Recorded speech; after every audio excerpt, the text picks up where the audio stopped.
A man with lilac eyes begins by recounting that he was just a librarian when a fire broke out, forcing him to transmigrate to another world to be reborn. In this new world, martial artists are highly respected, but that's not the case for him, as he is nothing more than a terrible teacher. When people transmigrate to another world, they usually gain a special talent, but this did not happen to him, and he is on the verge of being fired. Students gossip in the corridors that Zhang Zhuan caused one of his students to have a high deviation and even rank last in the teacher qualification evaluation. Despised by everyone and unable to win the favor of Shen Bairu, he is even banned from entering the library. Reflecting, he concludes that being weak in this place is a sin, and becoming strong is the only way out. Determined to radically change his life, in the Heavenly Path Library, he finally gains a special talent, allowing him not only to see through a person's weaknesses, but also to create unique martial arts and techniques. Thus, he begins his comeback, attracting students by identifying what troubles them most and makes them weak. Shocked, they wonder how the teacher knows these things. He replies that if they become his students, he will teach them techniques to overcome their weaknesses.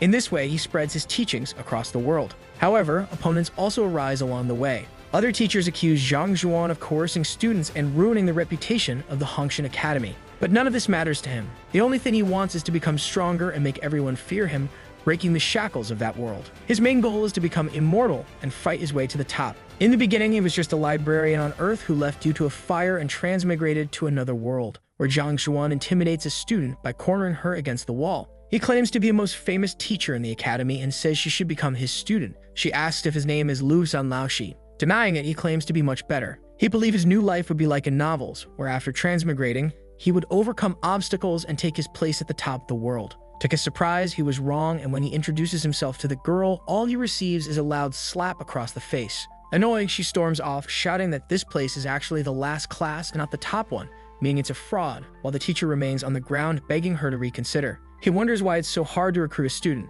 His class had no one, making him the weakest teacher in the entire academy. His only claim to fame was causing one of his students to have a high deviation, leaving everyone afraid to be taught by him. Trying to drown his sorrows, he turned to drinking and eventually met his end. Taking over the life of the failed teacher, Zhang must fix the mess and recruit students to avoid being expelled. A young girl with pink hair suddenly enters the room and asks again if this is Lu Zanlashi's class. Realizing his trick of switching the signs for the classes worked, he prepares to succeed this time. With poise, he asks if the girl wants to become the student of the person she's looking for. Excitedly, she replies yes, because that man is the most amazing teacher in the academy and everyone knows it's an honor to be one of his students. Countering, he says that teachers are like shoes and that one must see if the shoe fits, as teaching methods need to suit the student. And even if the teacher isn't very famous, if their teaching suits the student, it will see better and faster results. The girl then says her older brother said the same thing, but she doesn't know which teacher suits her. Zhang Zhuan then says that, as a teacher, if he sees a confused student, he will help them. If she shows him her abilities, he can recommend a suitable teacher for her.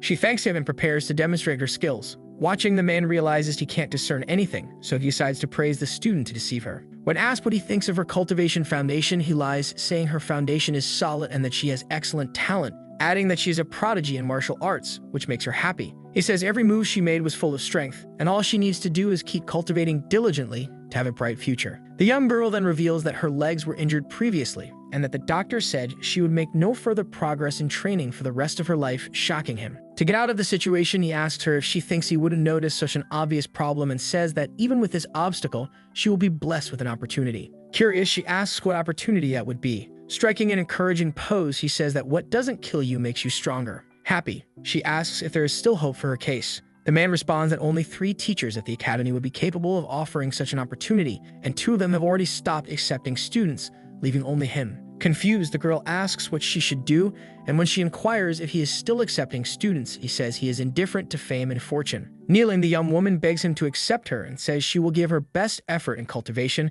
making him happy to have succeeded. Quickly, he accepts and grabs the young woman's hand to seal a commitment. He pricks his finger to collect a small drop of blood and lets it fall on a blue stone. Not understanding the speed of the process, the student silently wonders why she was accepted so quickly and why the teacher seemed to have everything ready in advance. He asks her what her name is, and she introduces herself as Wang Ying. The conversation ends, and the teacher asks her to return tomorrow to start lessons, and she agrees as she leaves the class. Alone, he says he no longer needs to worry about being expelled and has finally started walking his path, convinced he will live a good life. However, something strange begins to happen, and he starts falling into a kind of magical spiral, When he opens his eyes and tries to reorganize his thoughts, he finds himself standing in front of the gates of the Heavenly Path Library. Confused, he wonders if he has crossed into another world or if this is a delayed welcome gift, but he decides to enter to take a look and see if he can find anything good. Zhang is impressed by the structure of the place, which is infinitely better than the library he worked at in his previous life, but he wonders if there is anything there besides books. He dislikes the idea of only getting a pile of books, as they won't help him in his future battles. Still, he opts to check what the stack of papers is about first. They might be about superior techniques. His hand passes through when he tries to grab one of the books, and he realizes they aren't physical. Irritated, he remarks that this way he can't even throw them at his enemies in the future. The place then disappears, and he thinks he had a dream that didn't help him at all since it provided nothing useful. Disappointed, he decides to go eat something. He plans to think later about how to trick more students. Suddenly, someone calls his name. Another teacher boasts about the students he recruited and mocks the fact that Zhang Zhuan seemingly didn't manage to get any. Retorting, he says the man doesn't need to show off, and that whether he has students or not is none of his business. Laughing, the other teacher tells his students that Zhang was the only teacher to score 0 in the qualification test. The students mock him, recalling the educator's greatest failure. Indignant, Zhang asks if they are done and tells them to leave because it's time for his lunch break. Teacher Qiao Shang says he is infamous and asks if he doesn't feel a shred of shame. In response, Zhang says no, explaining that he created a story, and now all the freshmen know his name, unlike Kao, who is just a nobody, making him angry. Wang Ying appears to defend her teacher, saying he is kind because he accepted her as a student and assured her that with effort, he would rank her first among the freshmen. A man reminds her that her older brother sent her to choose Lu Zhan Laoshi and advises her to leave this teacher's class before her brother finds out. Overhearing the conversation, the bragging teacher laughs, knowing that if the girl leaves, Zhang will have no students left. The man accompanying the girl announces that she will withdraw from the lessons. Trying to reverse the situation, Zhang asks the young woman if she knows how many people wanted to be his students and were rejected, and if she's sure she wants to do this. He then asks the man beside her if he is sure he can take responsibility if no other teacher accepts the girl because she left his class. Delivering a checkmate, Zhang says the man should relax because with his lessons, Yang, who already has talent, will soar in cultivation. Intervening in the conversation, Cao Xiang says that if she leaves Zhang's class, he promises to accept her as his student. Outraged, the red-haired teacher accuses him of publicly stealing his students and says he will report him. The other, laughing, claims he isn't doing anything wrong. He challenges him to a competition, but after some reflection, Zhang realizes his opponent's teachings and cultivation foundation are superior, leaving him no chance. Noticing that refusing would mean losing his only student, he decides to accept despite being at a disadvantage. In the training field, everyone gathers to watch the competition. The rules are that each teacher must advise the other's student on their weaknesses, and the one who provides the best guidance will be the winner. Wang Ying starts by showing her punching skills, scoring 53 points. The challenging teacher points out that while her punches are strong, her legs seem weak and concludes that she must have injured them, leaving Zhang Zhuan considered inferior, impressed by his opponent's sharp observation and wondering what he should do. As advice, Cao Xiang tells the student he will show her a way to practice punches even with leg injuries. From afar, Zhang cannot hear what they are discussing. Ready to try again, the girl positions herself, follows the advice, and lets the power fill her body. She unleashes her punch with full force, achieving a score of 63, 10 kilograms more than before. Everyone watching is impressed by what happens. It's now Zhang Zhuan's turn to advise his opponent's student. Extending his hand, he asks them to wait, arguing that it's unfair. He questions why he should lose his student if he is defeated, while the other teacher faces no consequences if the reverse happens. Stammering, his opponent then declares that if Zhang wins, Liu Yang will become his student, reassuring the boy that this won't happen. Satisfied with the agreement, the lilac-eyed teacher agrees to proceed. While observing the young man practice, Zhang realizes there's no way out since he doesn't even know his technique, let alone his weakness. The silver-haired student thinks he'd rather die than be forced to have a teacher who scored 0 in the qualification test. Sweating nervously, Zhang tries to detect any flaws in the boy's technique, but he is suddenly transported again to the library, where a huge message states that the heavens are incomplete, leaving him confused. A book floats into his hands and he realizes it is real. On the cover is the name of the student he is evaluating, and the pages contain the boy's entire history, including his technique and all 12 of his weaknesses. The first is that the boy uses too much force in his feints, and the last is that his left arm is stronger, preventing him from using his full strength because he relies on his right. Returning from what feels like a dream, Zhang sees that the boy has scored 62 kilograms. In his thoughts, Zhang realizes that everyone has weaknesses recorded in books, and that's the purpose of the Heavenly Path Library. He is thrilled with this welcome gift,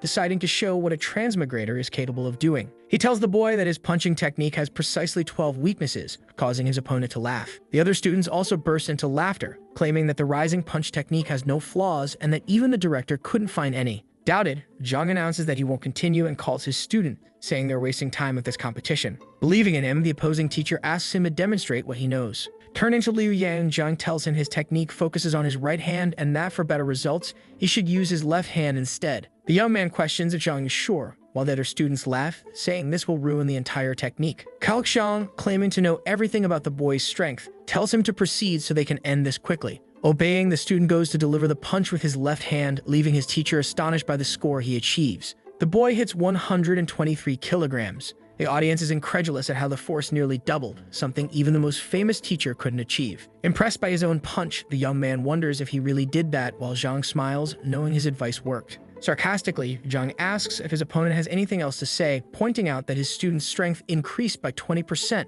while the opponent's student's strength more than doubled. The teacher then takes out his blue stone and erases Liu Yang's name, who will now become the student of the victorious teacher. As he leaves the training field, other students try to convince him to reconsider his decision. Angry, he thinks that his opponent got lucky this time and that it won't happen again next time. Throwing a stone at the boy, the red-haired teacher orders him to sign his name on the object. Even though he disagrees, the boy does as instructed since no other teacher would accept him. At the academy, everyone talks about what happened. They discuss how Zhang Xuan, despite being the teacher who ranked last in the qualification test, managed to win, and how he increased his student's strength to over 100 kilograms. A blue-haired girl doubts the claim and says that if Lu Sunlao she couldn't do it, no one could, insisting it must have been sheer luck. Her friend disagrees, pointing out that the strength increased significantly. Irritated, she retorts, saying she only joined the academy to have the best teacher, and now her friend is suggesting that the best isn't even a match for the worst. She vows to expose him. In his room, the victorious teacher, feeling invincible, celebrates, confident that no martial art or technique can remain a mystery to him with the library's help. Suddenly, the blue-haired girl shows up looking for him. He asks what the problem is.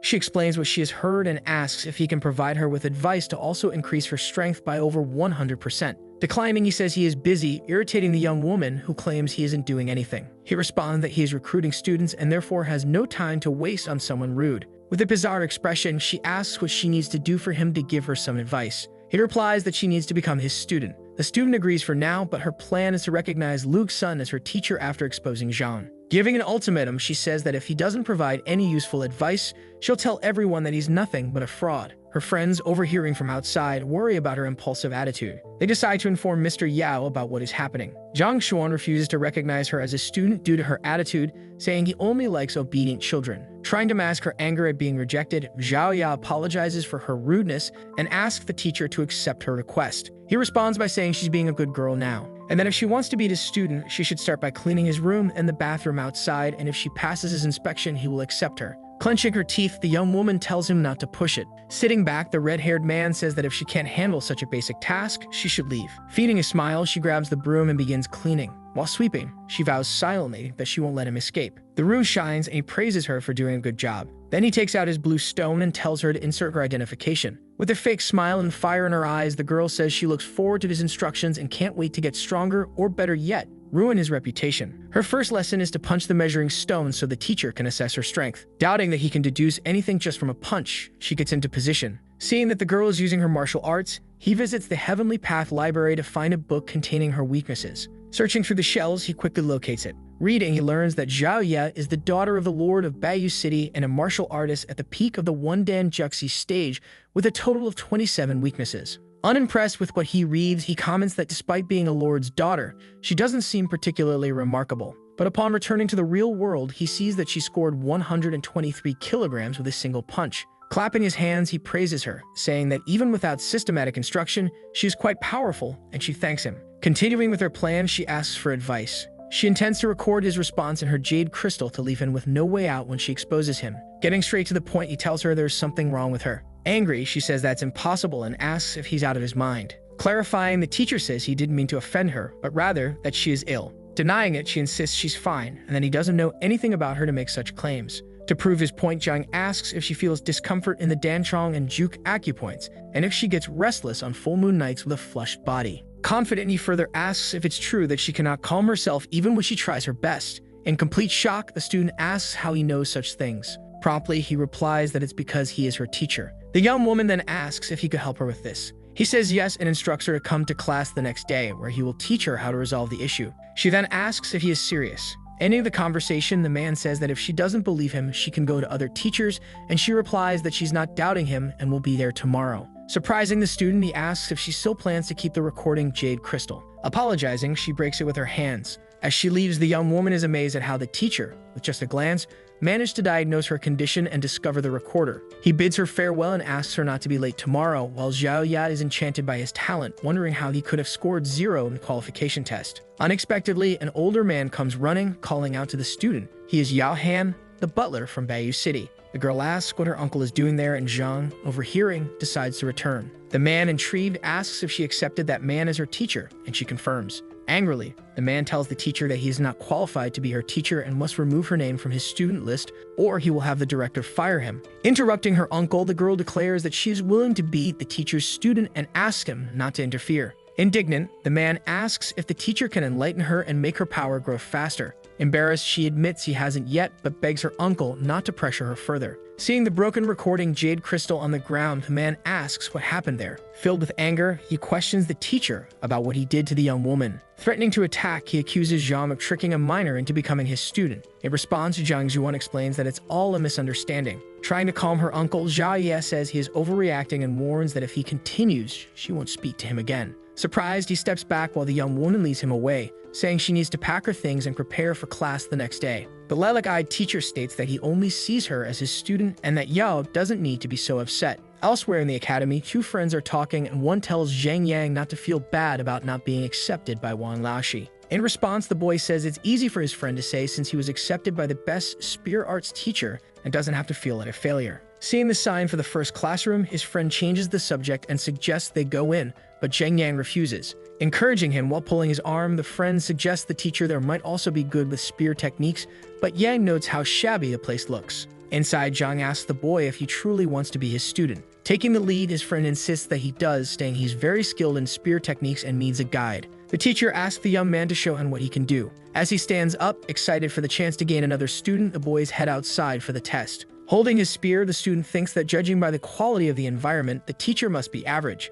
But he decides that if the teacher isn't qualified, he won't acknowledge him as his teacher. Demonstrating his skills, the boy strikes the measuring stone, achieving a score of 123 kilograms. After finishing, he asks the teacher for guidance, but notices that Zhang doesn't seem to have even watched his performance. Sighing in disappointment, he thinks he is in the hands of a bad teacher. Suddenly, Zhang Zhuan asks him if he has ever suffered in a relationship or been humiliated. Shocked, the boy admits that he once had a crush on a girl, but insists it's irrelevant. His friend interjects, asking who humiliated him, but the boy says they'll talk about it later and, turning back to the teacher, claims it's a very personal matter. Explaining why it's relevant, Zhang says that the boy's techniques are strong and decisive and that he used to act courageously without worrying about consequences. But now he has become timid and fears failure after being rejected, which makes him hesitant and confused, reducing the power of his spear. Zhang Yang, astonished, asks how the teacher knows about his failed relationship and how he understands his personality so well. In response, the teacher explains that the boy's techniques reflect his mental state,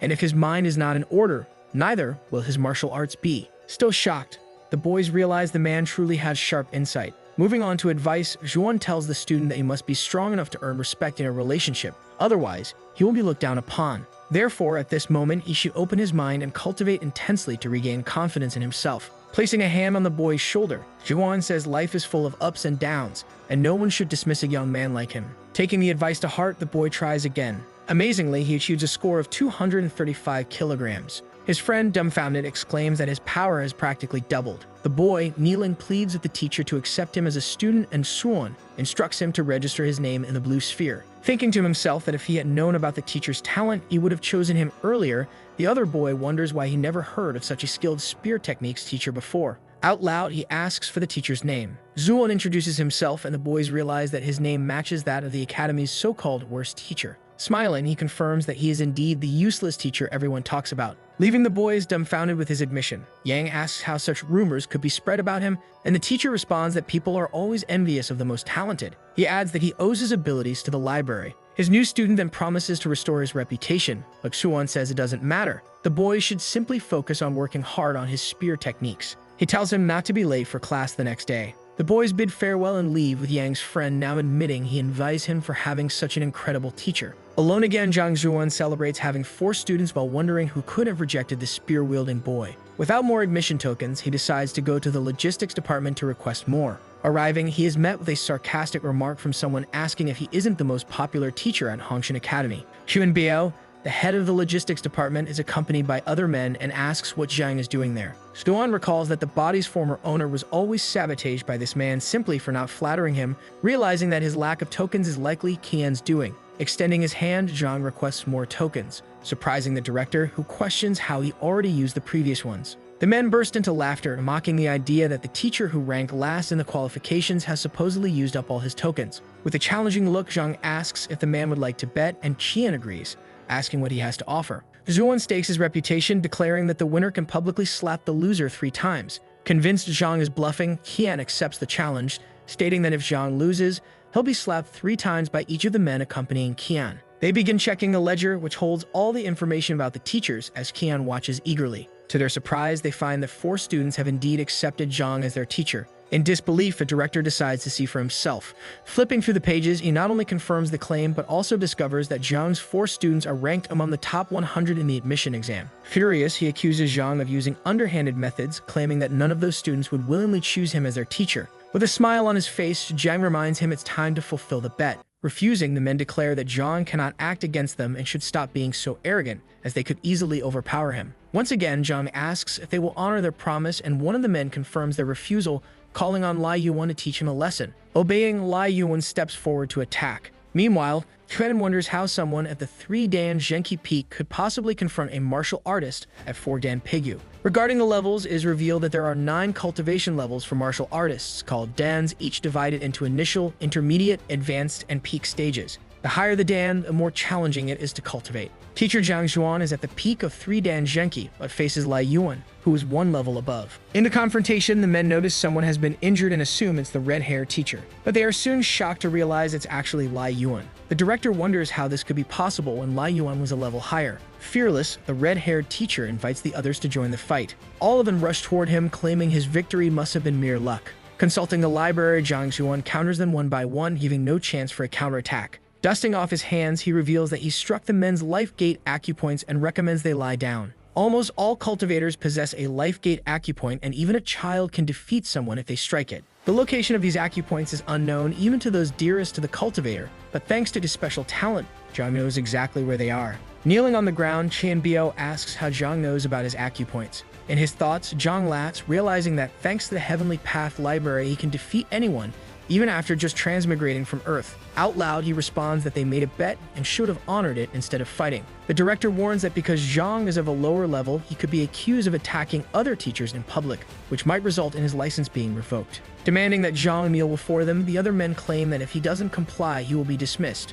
Zhang questions why they're now resorting to rules after failing to win with strength. Deciding to follow the rules as well, he reminds the director that 6 months ago, he stole Chen Ming Laoxi's treasure to please his concubine. He also recalls how his students self-harmed 3 years ago due to Bailin's insults, and how Du Chun poisoned his friend with wine to seize his property. Stunned, the men wonder how Zhang knows such things. Falling to their knees, they beg for forgiveness. Zhang asserts that he won't expose their wrongdoings as long as they refrain from committing further cruelties. Handing over a box of tokens, Qian Biao promises never to repeat his actions and says Zhang can return anytime to collect more if needed. Terrified, they all bid him farewell with forced friendliness. Confident, Zhang concludes that transmigrating to this world was truly fortunate, as it had always been his dream to live such a wonderful life. While walking, he notices what seems to be a commotion involving 3 students and wonders what's happening. 2 boys try to calm the third, urging him not to jump into the lake. The distressed boy declares he no longer wants to live while clinging to one of the other boys' legs, pleading not to be stopped. Observing the situation, Zhang laughs.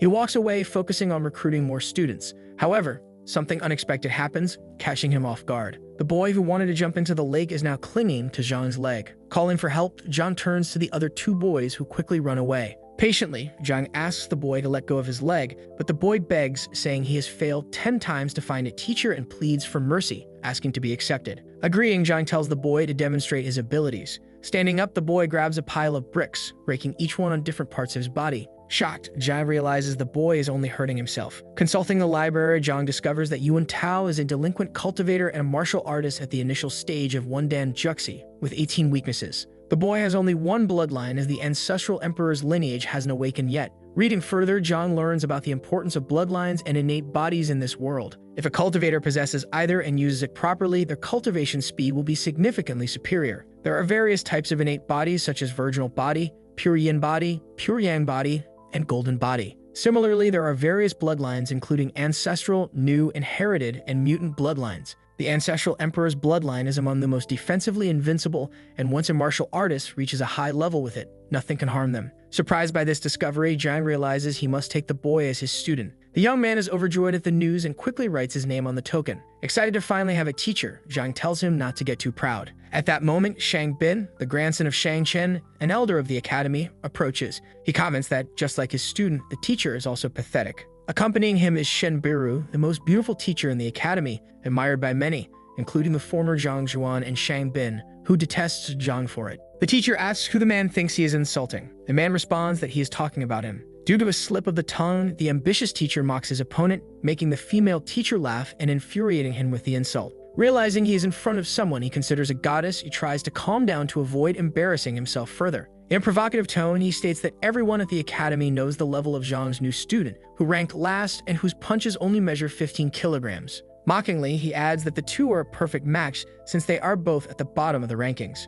Yuan Tao, unaware that his new teacher was so poorly regarded, wonders what to do. Zhang then tells the green-haired man to leave. Obliging, the man leads Biru away, claiming that the situation might affect her impeccable temper. She turns to the red-haired teacher and tells him that even though he performed poorly in the qualification test, he shouldn't give up on improving his scores next time. Grateful, Zhang says he knows his new student can't do much yet, but he has potential and with the right guidance will stand out one day. Speaking to Shang Chen, she excuses herself, asking him kindly not to follow her. Turning his anger back to Zhang, Shang declares he will teach him a lesson. Without fear, Zhang invites him to go ahead. Trying to salvage the interaction with the female teacher, Shang suggests they have dinner together or coffee the next day. Meanwhile, Zhang's new student tries to sneak away, but Zhang notices and points out that his classroom is not in that direction. Trying to excuse himself, the boy claims he is too weak and will damage his teacher's reputation. Giving him no escape, Zhang declares that the boy is now his student for life, alive or dead. The student asks what will happen if he doesn't attend class tomorrow. Zhang replies that he will throw him into the same lake he was about to jump into earlier as they walk toward the classroom.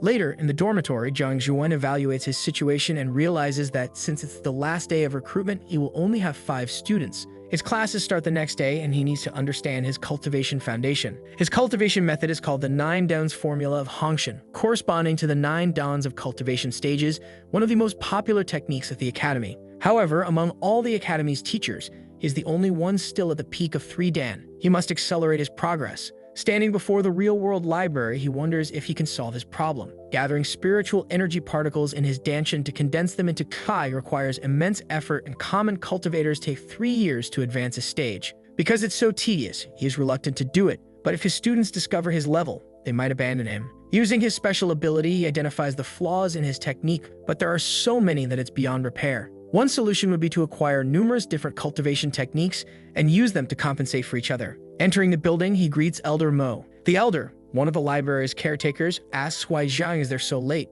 Zhang explains that he's about to break through 3 Dan Zhenki, but is confused and needs guidance. Pleased, the Elder praises his dedication, saying the academy needs more young people like him. Pointing out that the 3 Dan's secret books are on the 4th shelf, the Elder lets him enter alone. Regretfully, Elder Mo mutters to himself outside, lamenting that Zhang isn't more talented despite being a good person. He wishes him success in the future. Inside, facing the vast number of books, Zhang reflects that the academy library is as impressive as modern libraries. Picking up a book on offensive tactics, he considers which ones to use. But he finds over 3,000 errors, noting that the 9 Dan's formula seems decent with only 1,000 mistakes. However, finding the correct method amid so much misinformation would take a lifetime. Since he's close to advancing, he decides to review only the chapter on breakthroughs, feeling relieved as the page has just 10 errors. Lacking the solutions to fix the mistakes, his best option is to compile other books, bypassing the errors and combining all the correct content. Observing the books and deciding his course of action, he recognizes that he should also acquire techniques for 4 Dan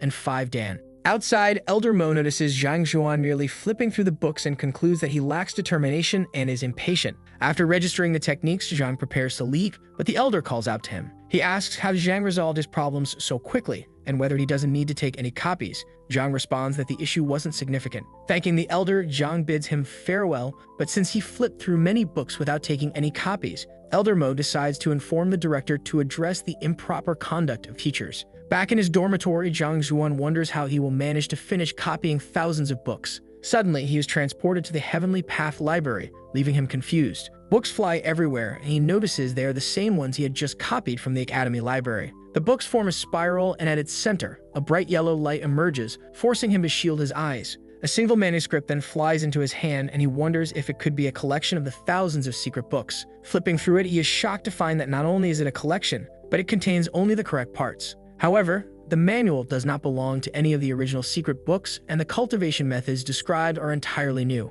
Noticing that the cover lacks a title, he wonders if he should name it. Since the accurate content was chosen by the Heavenly Path Library, Zhang decides to name it Heavenly Path Divine Technique. Instantly, the title appears on the cover. Cultivating through the night, he is astonished to find he has advanced stages incredibly quickly. It took him only half a night to progress from 3 Dan Zhenki to the peak of 5 Dan Dingli, while also acquiring superior Zhenki. However, achieving such a feat typically requires cultivation techniques of at least saint or divine level. He concludes that this happened because of his special talent, which allowed him to use his formula while avoiding all errors. This means that with the help of the Heavenly Path Library, he can also create cultivation books of saint or divine level. He explains that there are 3 levels of Qi: superior, medium, and inferior, and 5 categories of cultivation techniques: divine, saint, spiritual, phantasmal, and mortal. These are further divided into inferior, medium, superior, and peak grades, confirming that his Zhenki is indeed superior. Deciding to test his newfound strength, Zhang ventures out in the middle of the night.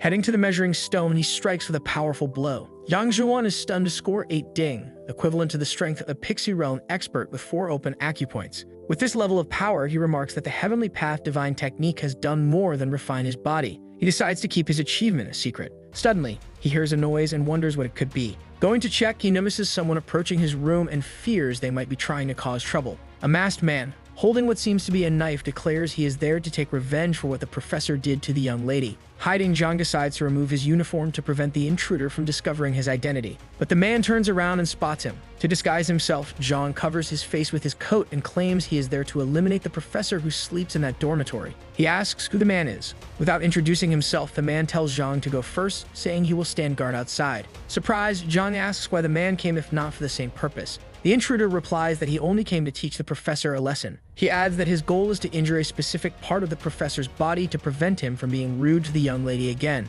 Relieved, Zhang thinks that if he had gone to bed instead of cultivating, bad things might have happened. Leaning against the dormitory wall, the intruder again tells Zhang to go ahead. Refusing, Zhang says that if he goes first, the man's revenge cannot be completed. Reflecting on the coincidence of meeting someone with the same goal that night, the masked man suggests they enter together. To avoid suspicion, Zhang agrees. Observing the intruder's movements, Zhang realizes he is at the peak of 5 Dan. Immediately, the man instructs Zhang to use his technique to suppress his Zhenki and make his body lighter. Using his special ability, Zhang consults the library and retrieves a book titled Yahello. He discovers that the intruder is actually the butler of the Bayou City Lord's mansion and is at the early stage of 6 Dan Pixu with 8 open acupoints. Angry that he had done nothing to deserve the man's aggression, Zhang Zhuan decides to ignore the disparity in cultivation levels, feeling it is necessary to teach him a lesson right then and there. Knowing he can't face him directly, Zhang consults his opponent's weaknesses. The first one reveals that the Lifegate acupoint is located on the man's buttocks. Smiling, Zhang makes a noise, prompting the butler to ask what it was.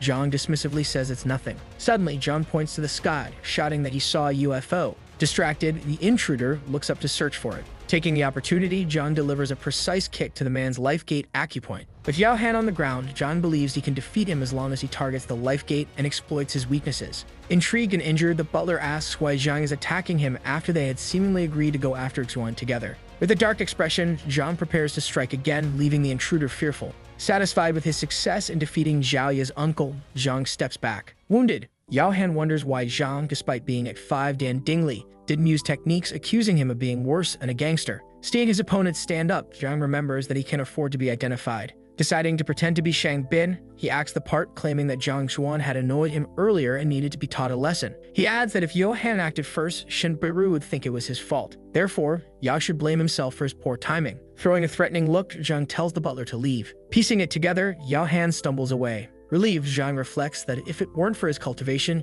he doesn't know what might have happened. He concludes that strength is the most important thing in this world. The next morning, Zhang begins his first class with roll call. Noticing Zhao Ya, the niece of the man he fought the night before, is absent, Yuan Tao informs him she'll arrive later, and Zhang starts teaching. He explains that his teaching method is different from others. He focuses on tailoring lessons to each student's aptitude. He then moves to an adjoining room, calling students in one by one. The first to be called is Wang Ying. Slightly apprehensive, the girl follows him. Her anxiety stems from the fact that she had researched him after returning home, discovering that Zhang was a powerless fraud. she had decided to leave his tutelage. In the adjoining room, Zhang asks her to demonstrate her strength by punching his palm. She hesitates, asking if it's really okay, and he assures her it is. His goal is to identify her weaknesses because the Heavenly Path library hadn't activated during their first meeting. The young woman complies with his request. Just as she prepares to ask to leave his class, Zhang interrupts her by asking if her leg was injured in a fight 2 years ago. Startled, she asks how he knows this. Zhang explains that there are 3 acupoints in a person's legs, and during that fight, her strength acupoint was sealed, causing her blood flow to reverse. Shocked, she recalls that Master Yuan Yu mentioned something similar but was unable to heal her, stating that only a master with superior Zhenki could fix it. She asks if Zhang can heal her, and he casually replies that it's easy. This shocks her further, as she thought she would carry the injury for life. Holding what looks like a needle, Zhang says he called her in to resolve the problem. He instructs her to sit and relax her body. Obeying, Wang Ying begins to feel a newfound trust in her teacher. He throws the silver object at her acupoint. She recognizes the method as telekinetic acupuncture, a skill only accessible to users at 5 Dan Dingli or above. She wonders how a supposedly fraudulent teacher managed to perform such a feat. Her thoughts are interrupted as she feels the pain of Zhenki being transferred, realizing that it is crystal clear and pure, the hallmark of superior Zhenki, something unheard of in the Tamswen Kingdom. But how could this be possible? Feeling a comfort she had never experienced, she notices her leg is now incomparably agile, as though freed from heavy shackles. Overwhelmed, she is overjoyed, believing this day would never come. Kneeling, she thanks him for the cure. Zhang tells her to return to the class to cultivate. Outside, Liu Yang announces that he plans to leave Zhang's class, asking the others who will join him. Yuan Tao raises his hand and says he would like to leave but fears the teacher will get angry and punish them. The white-haired boy says he doesn't care as anything is better than suffering a Kai deviation from being taught by him. He adds that when Wang Ying returns, she will have a horrible expression. Footsteps are heard, and everyone turns around. The girl appears, smiling and well, accompanied by the teacher, surprising the others who question Yang about what he had said earlier. Yang wonders if the teacher really gave her useful advice. Suddenly, Zhao Yao arrives, apologizing for being late, accompanied by her uncle, whose face is bandaged. Mocking him, Zhang asks who the deformed man next to her is. Angrily, Yao Han demands to know who Zhang is calling deformed. He declares that he will stay to observe the lesson and see how Zhang teaches the students, while his niece urges him to calm down. Zhang states that his class needs silence and that useless people are not welcome. Furious, the butler threatens to attack him right there. Trying to defuse the situation, Zhang tells Zhao Ya that he won't be able to help her with her uncle present. Reluctantly, she sends Yao Han away. Outside, he fumes, warning Zhang that it's better for him if he doesn't discover his weaknesses. Zhang then calls the white-haired boy. Though reluctant to go, the boy is curious to hear what advice Zhang will give, stating that depending on its quality, he might leave the class. Entering the room, he asks if he should demonstrate his technique, but Zhang tells him isn't necessary. Explaining his refusal, Zhang says that despite his young age, the boy has achieved early success in the Rising Punch and mastered the Dragon Punch. The boy asks how Zhang knows he has been cultivating the Dragon Punch since he kept it a secret, even from his family, to grow stronger. Zhang explains that he deduced it because when the boy demonstrated the Rising Punch, he noticed hints of the Dragon Punch technique. Shocked, Liu Yang asks how Zhang discerned that from just one punch. Ignoring the question, Zhang asks if Yang experiences pain under his armpit and itching at the Jianjing acupoint whenever he practices. Terrified, the boy asks how Zhang knows this. Zhang explains that the Dragon Punch emphasizes strength in every inch of the body, and if a practitioner reaches 4 Dan Pigu, their Zhenki would have no difficulty cultivating it. But if someone at 1 Dan Juxi with a weak body forces themselves to cultivate this martial art, it causes an injury that will worsen over time. The boy begins to sweat nervously. Zhang warns that if he continues cultivating the technique, the muscles in his arm will be destroyed. He then asks if Yang experiences spasms while sleeping. Falling to his knees, the boy begs Zhang to help him. Comforting him, Zhang advises him to stop cultivating the technique and focus on building his foundation. He promises to help with the other issues. Impressed, the boy reflects on how he once felt resentful about accepting Zhang as his teacher, but now realizes how lucky he is to be his student. Leaving the room, his classmate asks if he quit the class. He denies it and asks what they're talking about. With the guidance he received, he declares he'll never leave the lessons and asks the others if they aren't ashamed of considering it, leaving the group confused and speechless. It's now Xiaoya's turn, and she is shocked when Zhang informs her she has a pure yin body. Explaining, Zhang says she isn't ill as he initially thought, but possesses exceptionally strong yin zhenki that needs to be properly directed. He adds that her choice of the Beibao technique, which is yin in nature, has only worsened her condition due to her body type. The only solution is to find a technique capable of unlocking her body's potential efficiently, and she asks which one. He promises to search the library tomorrow to find one suitable for her. Grateful, she thanks him, satisfied with his advice. Meanwhile, Yuan Tao, holding the 9 downs formula of Hongshan, begins crying and thanks Zhang for giving him the technique. He rushes to hug Zhang, leaving him uncomfortable. Nearly crushed in the boy's arms, Zhang reflects that the altered version of the formula, though only slightly improved, is more effective than the original. He also notes that Zheng Yang's power has evolved after receiving some of his advice. With everyone gathered, the teacher tells the students that they must persist in their cultivation. Unexpectedly, someone kicks the door open, calling out his name. The intruder is Wang Tao, Wang Yang's older brother, who angrily demands to know how Zhang dares to coerce his little sister. Furious, he gives Zhang 10 seconds to dismiss his sister Yahello from his classes. He threatens that if Zhang refuses, even as a teacher, he will suffer the consequences. Unafraid, Zhang responds that he is conducting a class and orders Wang Tao to leave. Wang Tao refuses, mocking Zhang, asking what kind of lesson he could teach with such a low cultivation level, and stating that calling him Lashi is just a formality. Suddenly, a large, glowing yellow tiger appears behind Zhang. Wang Tao is startled, as he has only ever felt such a powerful aura from his master. He can't believe it's coming from someone supposedly only at 3 dan. Refusing to back down and risk his reputation, Wang Tao attacks. Zhang stops him with just 2 fingers, leaving Wang Tao stunned and confused. He declares that even elders at 6 dan Pixu couldn't accomplish such a feat. He concludes it must be pure luck and shouts at Zhang to release his weapon, while questioning if Zhang is still at 3 dan Zhenqi. However, he finds it impossible given Zhang's last qualification results. Even if Zhang had advanced, he could only be at 4 dan Pigu, which wouldn't enable him to stop an attack with just 2 fingers. Zhang then throws Wang Tao out of the room, telling him to leave. A voice outside shouts that someone has died as a bandaged man listens intently behind the door, assuming that Wang Tao is fighting Zhang Zhuan. He opens the door slightly to peek inside. Startled by what he sees, he quickly shuts it again as Wang Tao flies toward him. The force rips the door off its hinges, sending it flying far away. Wang Tao lands on the door, which crashes onto the man eavesdropping nearby. Unbothered, Zhang announces that the class must continue. The students, shocked, analyze what they just witnessed, noting that the attack carried the full strength of a 4 dan Pigu martial artist. Amazed, they remark how easily Wang Tao was thrown and start to suspect that Zhang is not the least skilled teacher at the academy. They conclude that Zhang might be hiding his true abilities. Outside, the bandaged man asks Wang Tao if he wasn't supposed to beat up Zhang. Wang Tao explains that he had acquired a battle technique but ended up suffering a backlash from its power, resulting in an accident. The other man asks if Wang Tao was able to expose Zhang's true nature. Wang Tao replies that he was close but refrained because interrupting a class violates academy rules. He suggests they wait nearby. While waiting, the bandaged man says he has a question for Wang Tao. Without hesitation, he asks if there is a teacher at the academy with Bai in her name and whether anyone is courting her. He learns about Shenbiru Laoshi and how both Shang Bin and Zhang Zhuan had tried to court her. Listening carefully, the bandaged man realizes he needs to investigate whether there was a conflict between the 2 men, as it might provide the answers he seeks. Elsewhere, in another room, someone asks if Zhang Zhuan has taken one of the students. Cao Xiang confirms this and says he wants to speak with Elder Shang, who oversees academy affairs. Irritated, the green-haired young man says there's no need to bother his grandfather as he has long wanted to teach Zhang Zhuan a lesson himself. Determined, he decides to discuss other matters with his grandfather and declares that he only needs to cripple Zhang Zhuan. As they approach, they notice Wang Tao and the bandaged man. Curious, Shang Bin asks why Wang Tao is there instead of cultivating with his master. Surprised, Wang Tao explains that his sister had been coerced into attending Zhang Zhuan's classes and he was trying to bring her back. Upon hearing this, Shang Bin concludes that Miss Wang was also deceived and decides to teach Zhang Zhuan a lesson. The bandaged man introduces himself as Yao Han, the butler of the Lord of Baiyu City, adding that his lady was also coerced. Understanding the situation, Shang Bin tells them to follow him to the classroom. Meanwhile, in the classroom, Zhang Zhuan is teaching the 9 downs formula of Hongshan. His explanation is clear, and all the students pay close attention, learning from his teachings. Noticing the students' attitudes, Zhang Zhuan wonders what is wrong with them, to which they respond that the teacher is incredible.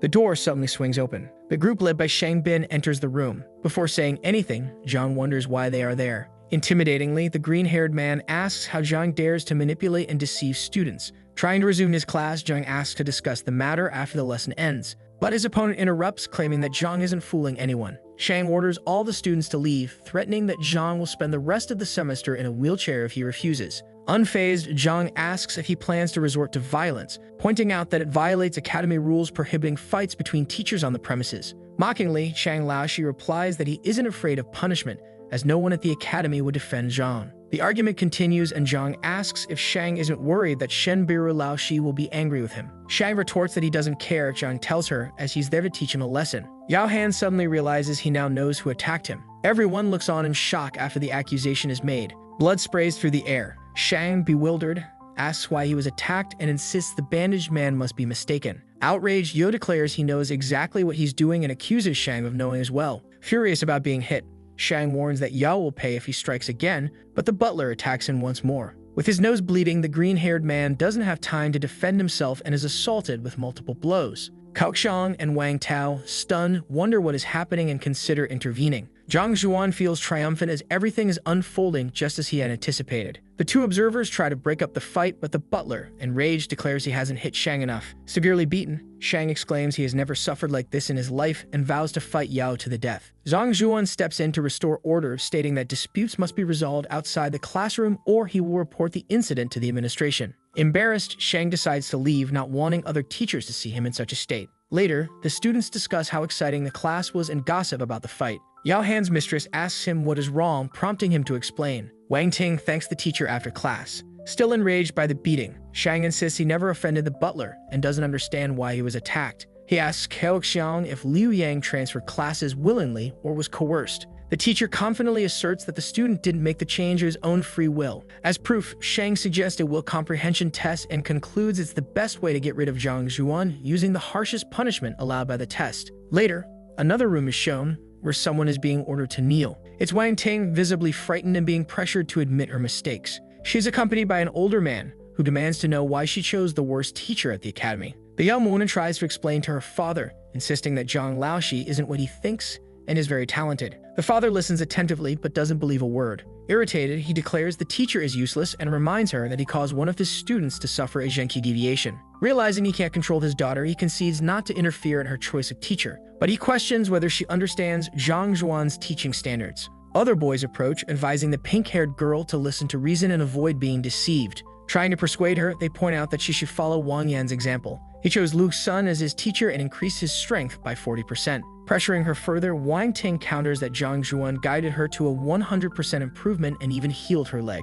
Mocking her claim, they ask how that's possible when even Master Yuan Yu couldn't heal her leg. Laughing, they dismiss her, insisting it's impossible for someone as incompetent as Zhang to have done what she claims. Fuming with anger, the girl shouts that no one has the right to insult her teacher, especially when none of them have ever attended his classes. After the initial shock, the group bursts into laughter. Wang Ting's father becomes enraged by her words and declares that if she doesn't leave Zhang's class, she will never set foot in their home again. Without a second thought, the girl leaves the house and is threatened not to return. Determined to prove her claim since no one believes her, she begins demonstrating her martial arts skills in front of everyone who doubted her. They are stunned by what they see, analyzing the strength of her punch and the agility of her once-injured leg. Confident, Wang Ting states that all her progress is due to Zhang's teachings. Perplexed, her father asks if it was truly Zhang who healed her leg. When she confirms, the father asks her to explain the content of Zhang's lessons. Hesitating, Wang Ting admits she remembers little of the content, describing it as very profound. Still unconvinced, her father questions how such a deep theory could exist about one Dan Juxi.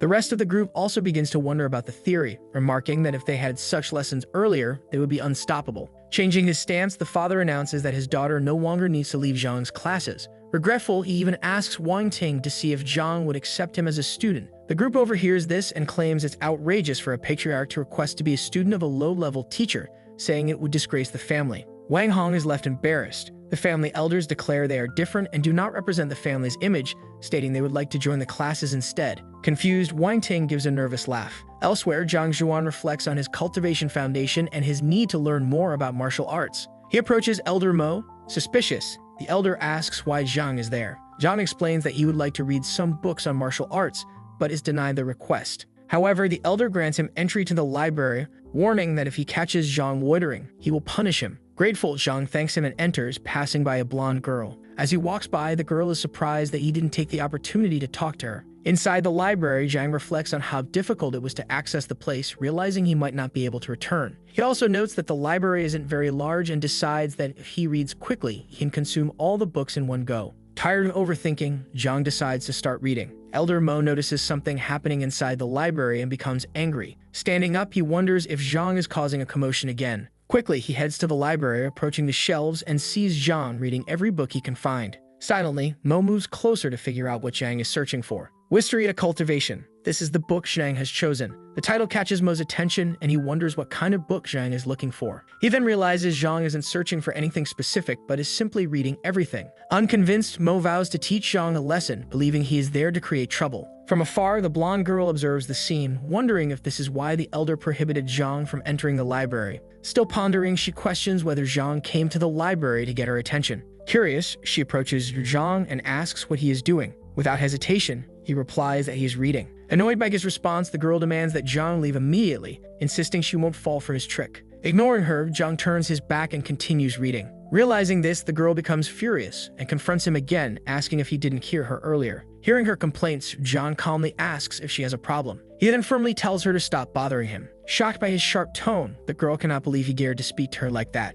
Still irritated, she declares she will wait to see how long Zhang continues his show. Glancing at her watch, she realizes he has been reading for 7 hours straight and concludes that he definitely wasn't trying to get her attention. After a long period of reading, Zhang declares that he has finally read all the books in the library. Looking around, he notices that the blonde girl still hasn't left even after the extended time he spent reading. Unbothered, Zhang decides to leave, but Elder Mo stops him. The elder states that Zhang is not welcome in the library and should not return for the next few days. Confused, Zhang asks for the reason behind this order. Elder Mo quickly explains that he noticed Zhang didn't take notes or study properly, and that it's impossible to read at such a pace. Relieved to understand the reason, Zhang realizes the elder is upset about how fast he reads and accepts the decision, bidding him farewell. As he leaves the building, the blonde girl follows him and asks him to wait a moment. Confused, Zhang asks what she wants. In friendliness, the girl says that after reading so many books, he must surely remember some content. Still perplexed, Zhang asks what she means. She explains that she saw him read the book 8 Methods of Pill Refinement and wants to ask him some questions.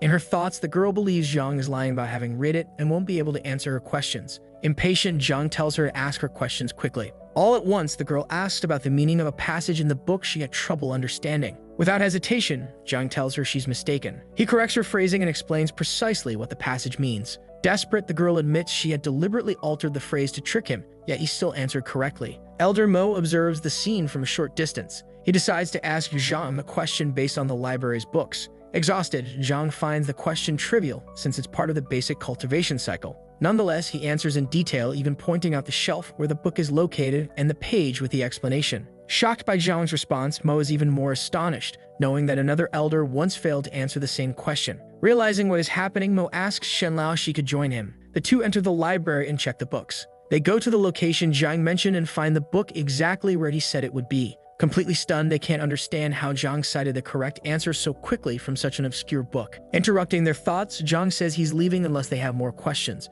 but Shen asks him to wait. Frustrated, Mo reflects on whether this is truly the same person who ranked last in the teacher qualification evaluation. Tired of the conversation, Zhang asks the girl what she wants, stating that he plans to have dinner. She responds that she wants to eat too. Irritated, Zhang says that if she's hungry, she should go eat and doesn't need to tell him. Embarrassed, the girl clarifies that she's inviting him to dinner. She repeats that she will pay for the meal. Realizing the situation, Zhang accepts but demands a luxurious dinner. The two begin walking toward the restaurant, passing through fields. Anxious, Shen notices that Zhang hasn't said a word, even though they've been walking for a while. Looking back, she sees something unusual emanating from Zhang's body. In disbelief, she realizes it's the second stage of the mental state. She notes that only the academy director has ever achieved such a level. Shen deduces that Zhang's poor qualification results were forged and that he used underestimation as a way to train his mind. Angry, she vows to expose his fraud. Zhang realizes what happened and reverts to his normal mental state. He explains that he got distracted by the scenery, entered a trance, and reached the second layer of the mental state. Reflecting on his experiences, Zhang concludes that advancing quickly is normal for him. At the restaurant, they observe the chatter among the other patrons. Zhang is surprised by the quality of the establishment, while Shen wonders how much longer he will keep pretending. The two were invited into the luxurious restaurant. Elsewhere, Kaoxiang appears with the will comprehension test and informs Shang Laoshi that the academy will evaluate Liu Yang the following day. Still heavily bruised, Shang Bin listens carefully, noting that his main obstacle is his grandfather, who won't heed his instructions for now. Seeking a solution, the blonde-haired man suggests that with good food and drink, he might be able to make the elder listen. A waiter approaches Shang and informs him that everything they ordered has been delivered and to let him know if they need anything else. Shang responds that the sky-shattering lion is in the backyard and must be fed well. Cao remarks that he has heard that the Hongshan house is very powerful and that the manager is usually different, so he doesn't understand why they are receiving such hospitality. Knowing the answer, the green-haired man explains that the establishment is treating them well because Elder Han, the owner, is a friend of his grandfather. As the conversation continues, the blonde teacher notices Shen Biru and Zhang Zhuan entering the restaurant. Seeing the pair, Sheng becomes enraged, complaining that he has always invited Shen to dinner, but she never accepted. He decides to confront them. Cao stops him, suggesting he has a better idea. Curious, Sheng asks what the idea is. At another table, Zhang Zhuan remarks that he is full after eating so much. Shen is upset that he focused solely on eating and ignored her presence. She asks for the bill. The total comes to 1,280 gold coins. Shocked by the amount, Shen asks why it's so expensive since she calculated it should be about 100 gold coins. The manager explains that one jar they ordered alone cost 1,200 gold coins. Arguing, Shen insists that the restaurant offered the product and she assumed it was complimentary. Looking to capitalize on the situation, the manager says she should have asked if it was free or not. Embarrassed, Shen admits she doesn't have enough money and asks to put it on a tab, promising to return and pay another day. Irritated, the owner declares that no one eats for free at his establishment and demands payment. Shang approaches, claiming he heard a commotion, and asks what is happening. Without delay, the manager explains that the pair doesn't have money to pay the bill. Seizing the opportunity, the green-haired man delivers a lecture accusing Zhang of embarrassing Shen with this situation. Zhang, confused, doesn't understand what Shang is talking about. Seeking to escalate, Shen says not to make excuses and expresses her disappointment in Zhang's behavior. In her thoughts, it's revealed that the plan was to serve a liquor Zhang couldn't afford and then rescue Shen from the situation. While attempting to humiliate Zhang, Shen calls out to Shang by name. Initially, Shang believes the plan worked. However, Shen is furious about what just transpired. Noticing her anger, Shang tries to explain his reasons. He is interrupted by Zhang, who clarifies that he didn't invite Shen, she invited him. Shang is stunned by this revelation, finding it impossible to believe. Still visibly upset, Shen confronts Shang, who begins sweating nervously. Kaoxing suggests that Shang help pay the bill as a way to make amends. Without hesitation, Shang declares he will pay Shen's entire bill, confident that this act will win her favor. Annoyed, Shen refuses his help, stating she will pay for what she consumed herself. Seeking a solution, Shen hands over a jade pendant worth at least 5,000 gold coins to the restaurant owner as collateral. Before leaving, she promises to return for the pendant once she has the money. Shang is baffled by her unexpected reaction and doesn't know how to respond. Zhang warns Shen not to leave something so valuable as a guarantee, adding that the meal wasn't worth such an amount. Still interfering, Zhang asserts that Shen is being scammed. The manager becomes furious, claiming he has always been honest with customers and is not cheating anyone. Cao and Bin celebrate that they have caused a significant problem for Zhang. Hearing everything, Shen fears Zhang is making trouble by accusing such a powerful establishment. Unfazed, Zhang declares that he will set aside formalities. He begins exposing the issues he found with the food, providing evidence of the recipes and pointing out missing ingredients. The growing crowd starts listening to the argument, hearing accusations that Mr. Wu is a fraud. Zhang doesn't stop and continues highlighting the restaurant's flaws. The manager panics, knowing that very few people were aware of the changes he made to the dishes. Cornered, he tries to defend himself, claiming that the dishes are served as advertised. Proving his point, Zhang Zhuan grabs the jar of drunken immortal liquor and pours its contents onto the ground. Everyone watches in astonishment, wondering what he will do next. Zhang quickly states that while the liquor would indeed be worth 1,200 gold coins, the one served isn't what it claims to be. He ignites the spilled liquid. Flames rise from the ground. The smoke emits a foul odor, causing everyone to complain about the stench. Zhang explains that the smell comes from the liquor being green rot brew instead of drunken immortal liquor. Outraged by the deception, the crowd starts yelling for refunds and accuses the restaurant of fraud. A whirlwind of thoughts races through the manager's mind as he struggles to understand how things escalated so quickly. Even Shang and Kao are baffled by the unfolding chaos. When they question Mr. Wu about what happened, the furious manager snaps, asking how they dare to ask such a thing. Shouting, he orders both of them to leave. Yelling even louder, he declares that neither of them is welcome at the restaurant anymore and demands they disappear. Pleased with his actions, Zhang Zhuan smugly states that he no longer needs to pay the bill and calls Shen to leave. Before departing, Shen reflects on how skilled Zhang is, having even identified the flaws in the dishes. Meanwhile, Zhang thinks to himself that he didn't realize the Heavenly Path library could be used for such purposes. As Zhang steps outside, Shen runs after him. She thanks him for his help, and Zhang replies that it was no problem. Without hesitation, Shen declares that since Zhang resolved the issue, he technically paid the bill, and next time, she will cover the cost. This surprises Zhang. Grateful but wary, Zhang declines, knowing he will have to deal with the two troublemakers if he accepts. Frustrated, Shen feels as though she's begging him for another meal. The two bid farewell.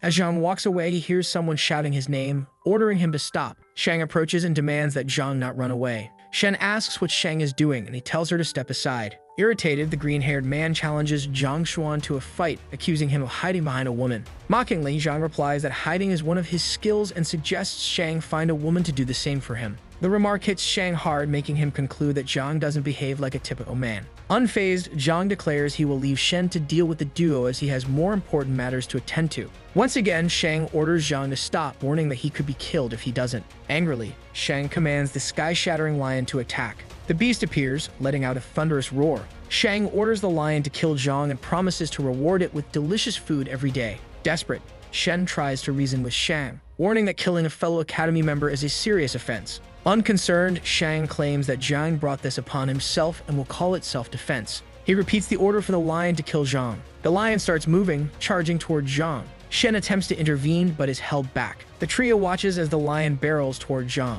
Anxious, Shen blames herself for everything that's happening. Observing the lion's movements, Shang assumes that Zhang is no longer moving and concludes that the teacher must be dead. Approaching Shen, who's on the ground, Shang tells her it's too late to do anything now. Panicked, Kao shouts to Shang, asking him to look at what's happening. Pointing ahead, Kao is completely terrified, but Shang doesn't understand why. When he finally looks, Shang screams in horror. Zhang is standing in front of the lion, which is now obeying his commands. No one understands how this happened. The lion is transformed into a giant, docile kitten, completely tamed by Zhang. Still believing in the beast's power, Shang orders it to attack Zhang again. He tries to bribe the animal with food, but now under Zhang's control, the lion follows Zhang's command to silence its former master. Furious, the beast charges at Shang. With tremendous force, it strikes Shang, sending him flying far away. Kao panics at the sight before him. The blonde-haired teacher runs desperately toward his friend, asking if he's okay. Crying, the green-haired man wonders what happened to his grandfather's domesticated beast. Back with Zhang Zhuan, the lion is being petted. Shen approaches and asks how Zhang managed to tame it.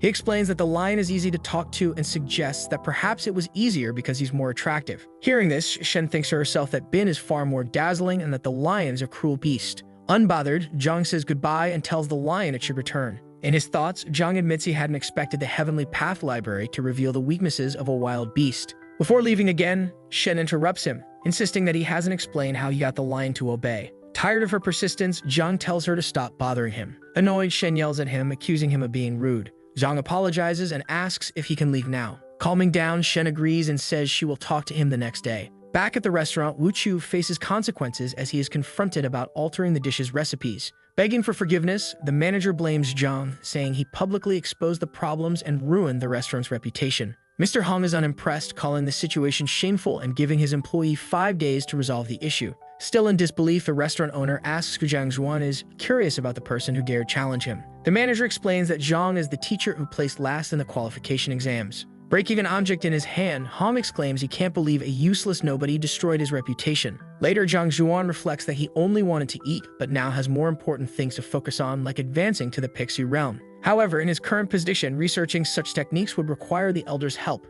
Zhang considers that asking for assistance might turn him into a test subject, but decides that everything would be solved if he could buy some technique books. The Tianyu commercial district is introduced and Zhang remarks that the area is bustling, though he has no memories of it. He explains this is because in his past life, it wasn't common for someone like him to frequent such places. Some stones are displayed and Zhang accesses the Heavenly Path Library to identify items of interest. Noticing Zhang's interest, a vendor asks what he's looking for and shows him some products. One item, a repeating bell, is presented and Zhang celebrates that it works. The vendor offers to sell it for 20 gold coins. Consulting the library, Zhang discovers it's a counterfeit item made by a level 1 artisan. Zhang shifts his attention to the frozen sun herb. The vendor claims to be the only one in the district selling this product. He presents 2 boxes containing 5 stalks each, pricing them at 100 gold coins per stalk. Zhang asks to inspect them first. Using the library, Zhang confirms the vendor is truthful, and the product is indeed frozen sun herb. However, he notices one stalk appears slightly dried, concluding it was likely harvested incorrectly.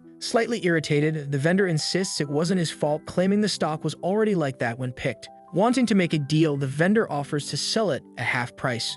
Among the presented products, Zhang notices a matrix herb, far more expensive due to its effectiveness. He asks for that stock to be packaged. The vendor sets the price at 50 gold coins. Paying, Zhang realizes he is almost out of money. Awkwardly, he offers to pay just 8 gold coins for the product. Completely enraged, the vendor refuses, arguing that he risked his life to harvest the stock. Zhang apologizes, saying he didn't mean to offend, and asks again if the vendor will sell it to him. Still angry, the vendor declares that herb is worth at least 30 to 40 gold coins. Remaining calm, Zhang says he wants to buy the herb but doesn't have enough money, assuring that he won't cause trouble. Finding the situation absurd, the vendor calls Zhang an idiot for trying to buy without money. He declares it impossible and promises to kneel if convinced otherwise. Zhang maintains his composure, suggesting that if the vendor doesn't believe him, they could simply shake hands. As Zhang extends his hand, it becomes clear that the artisan is a 3-dan martial artist. Quickly, the artisan grabs Zhang's arm and asks how he dares to joke around, but Zhang calmly asks if he's from Xiapingyi. Shocked that it's true, the artisan wonders how Zhang knows that.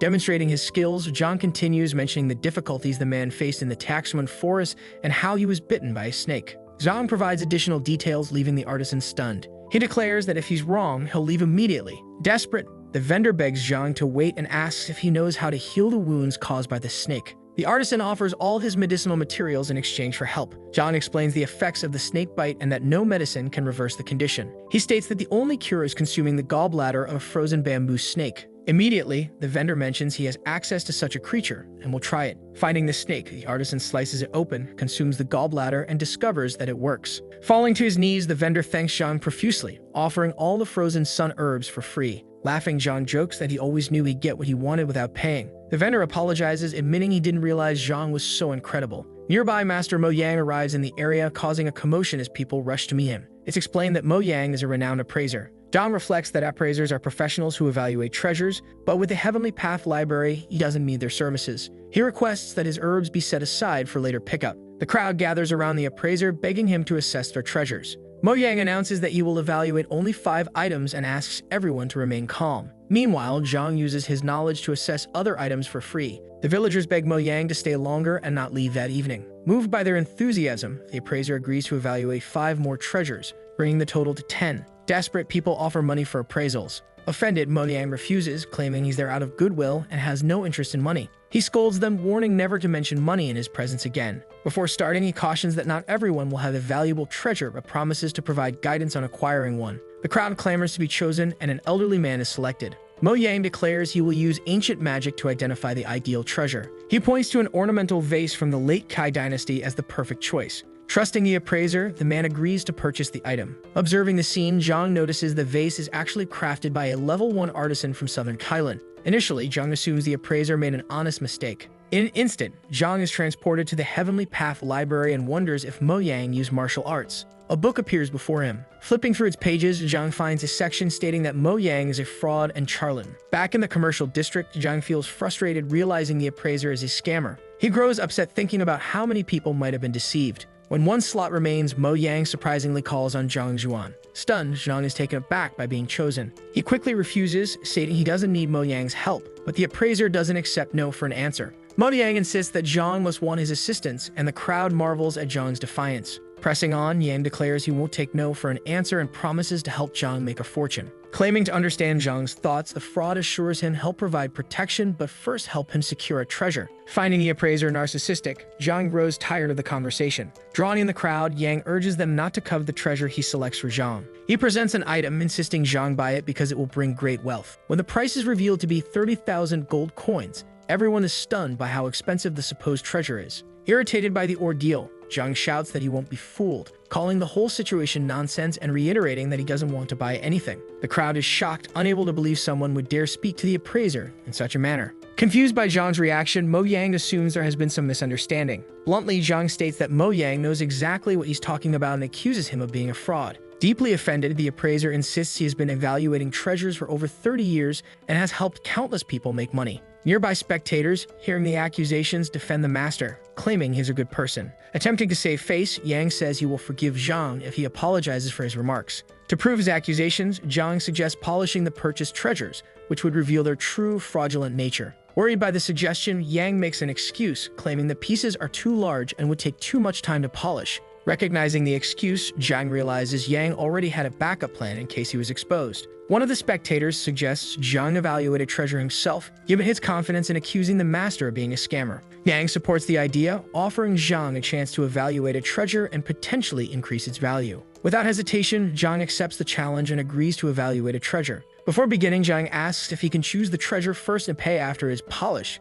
but his request is denied. Mo Yang insists Zhang must pay up front, explaining that those are the rules. Yang adds that if the treasure's value increases, Zhang will pay the difference, but if it turns out to be worthless, Zhang must apologize. Calmly, Zhang agrees to the terms and begins selecting a treasure. While searching, Zhang thinks about how shameless Yang is for deceiving people and notes that now Yang is asking for humiliation. Quickly, Zhang selects a piece and asks for it to be polished in front of everyone. The polisher, realizing the situation, is momentarily shocked, but Yang orders the process to proceed as agreed. Before starting, the polisher considers ways to make Zhang look foolish. Meanwhile, Yang is confident, believing Zhang is naive, and that all the so-called treasures are random stones. After the polishing is complete, a crystal stone emerges. Everyone is stunned, realizing it is an invaluable and rare stone used to craft spectral-level weapons. Even the polisher is shocked by the stone's true value. The crowd begins speculating about its worth, concluding that due to its size, it must be worth at least 100,000 gold coins. Mo Yang dismisses the result as mere luck.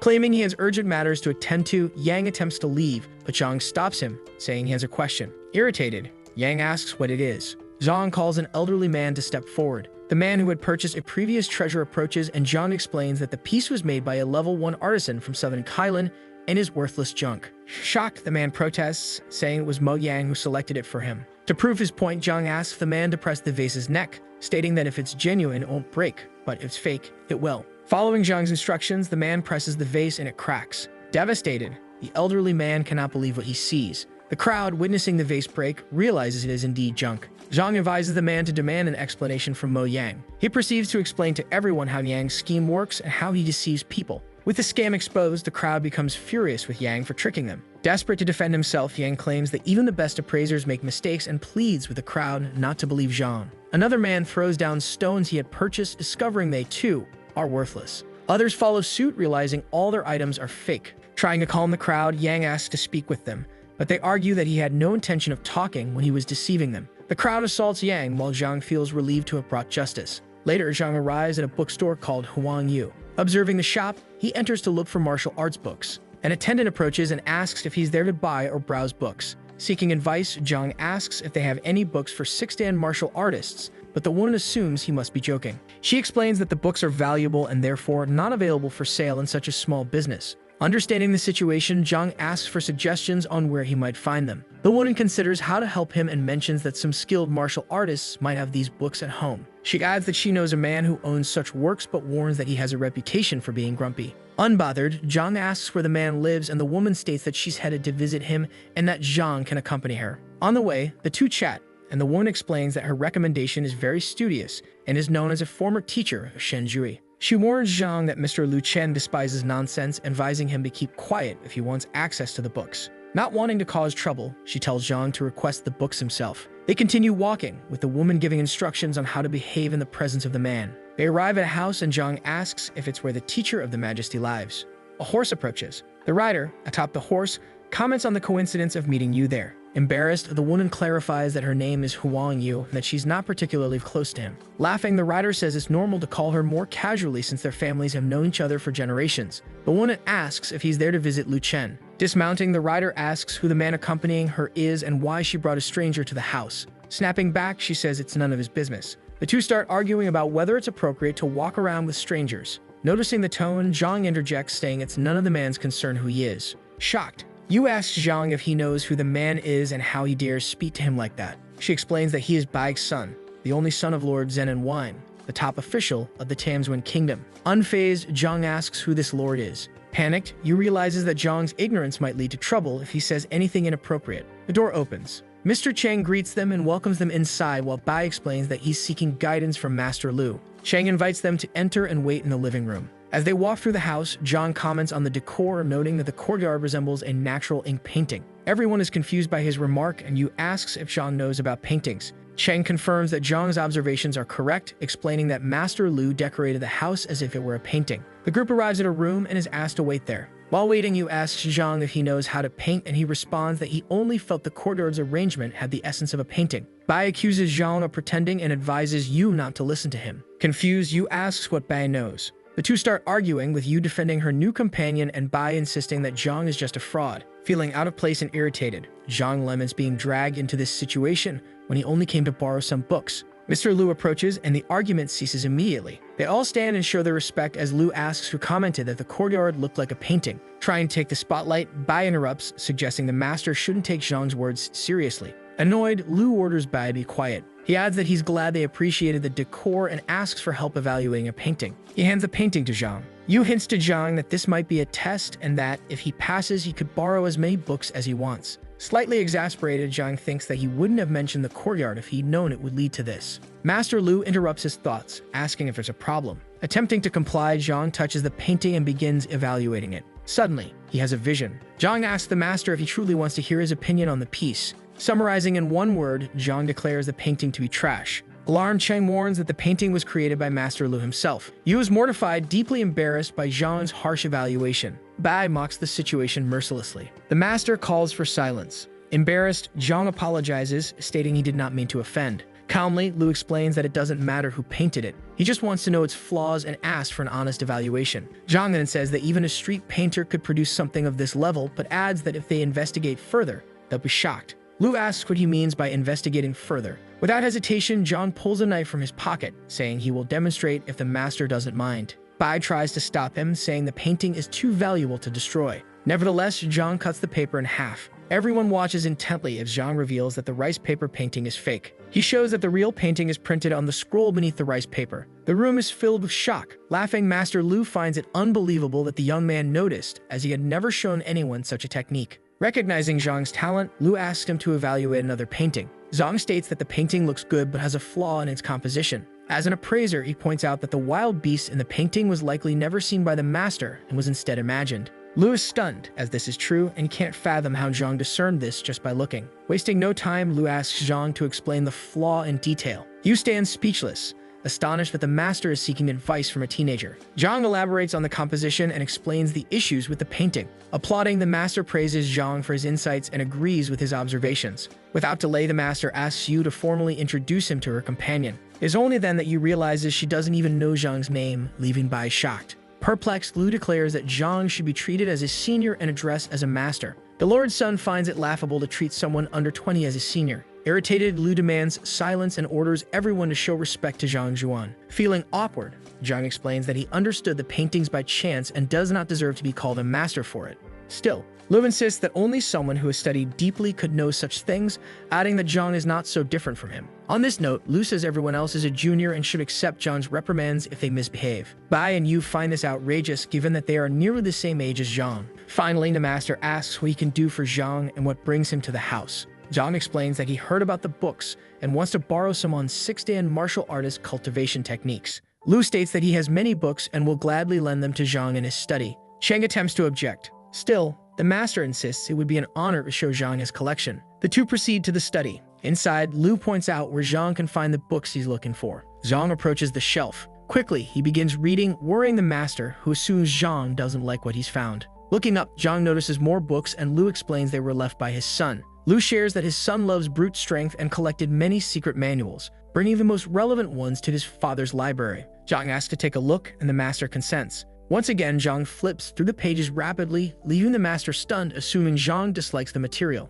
After reviewing many pages, Zhang celebrates having finally discovered the correct cultivation method. Holding a book, Zhang decides to start reading thoroughly. The book provides information about Shenki. Zhang continues reading and making observations about the content and what he is learning. Despite all his power, Zhang marvels at how everything is perfectly compiled by the Heavenly Path Library. He names the book Golden Body of the Heavenly Path and resolves to cultivate its teachings diligently. As he observes his body, Zhang notices a golden light emanating from him and realizes he unconsciously completed the cultivation of the golden body. Confused, the master wonders what Zhang is doing. Trying to understand, he touches Zhang's shoulder and calls his name. Upon contact, the master is instantly repelled and sent flying across the room. Zhang panics and calls out for Master Lu. The elder stands up, saying he is fine. Quickly, Zhang rushes to his side, asking why he fell so suddenly while helping him up. As he touches the elder again, Lu is forcefully thrown to the ground. The first thought that crosses Zhang's mind is that the master is trying to frame him. He attempts to approach again, but Lu orders him to stay still. Getting up from the floor, the elder asks if the young man has made an advancement.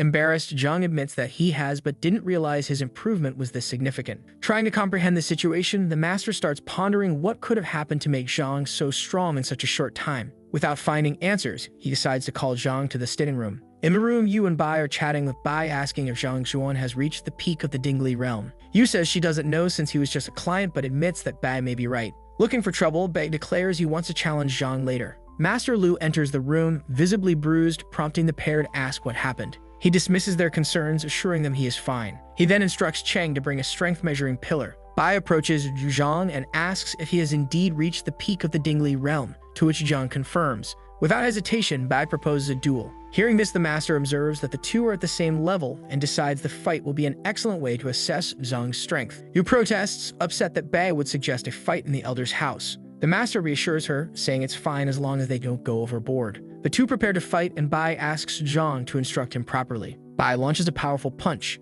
Zhang decides to test his cultivation, stepping toward Bai. As their fists connect, Zhang realizes his opponent is far too weak for someone supposedly at the peak of the 5 Dan. Bai is sent flying across the room, crashing into a wall. Yu is shocked by the professor's level of strength. Zhang asks if Bai is alright. Though clearly injured, Bai insists he's fine, though no one believes him. Zhang expresses relief at hearing this and announces he'll give his full strength this time. Defeated, Bai admits Zhang is much stronger and calls for the fight to stop immediately. Irritated, Zhang remarks that Bai started the fight and now wants to back out. Cheng arrives with the strength-measuring stone. He is startled to see the Lord's son injured and slumped against the wall. Assessing the situation, Lu steps in, saying it's enough and that Bai should rest while they test Zhang's strength. Zhang notes that he tested it the day before, achieving only 4 cauldrons, and doesn't see the point of another test. But Master Lu insists. Reluctantly, Zhang prepares to strike the stone. Using only half his strength, he delivers a punch. Once again, the reading shows 4 cauldrons. Everyone is utterly stunned. Yu suggests he look at the stone again, but Zhang dismisses her suggestion, saying it's unnecessary to make such a fuss.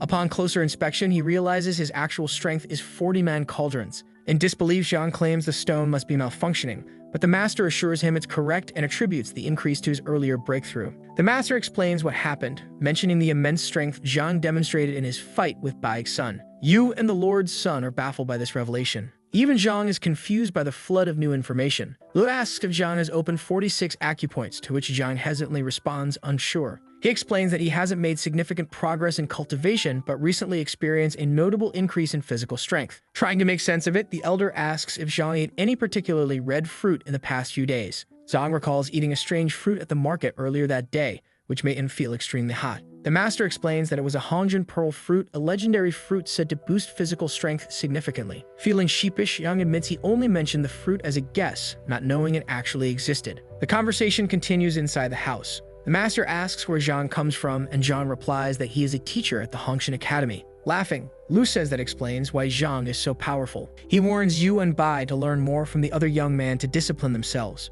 Yu takes the comment lightly, while Bai becomes irritated by the comparison. Zhang apologizes for the inconvenience and says it's best for him to leave. Lu offers to reach out to Shen Zhu to help him access books on 6th Dan martial artists. The protagonist thanks him for the help. As he returns, Zhang reflects that the trip was worth it since his physical strength increased significantly. Lost in thought, he notices someone following him. Looking back, he sees a group led by Mo Yang, who is enraged because his scheme was ruined. Mo Yang declares that he won't let Zhang get away with it and will settle the score. Mockingly, Zhang picks his nose and sarcastically asks if that's all Mo Yang has to offer. This only angers Mo Yang further, and he vows to kill Zhang.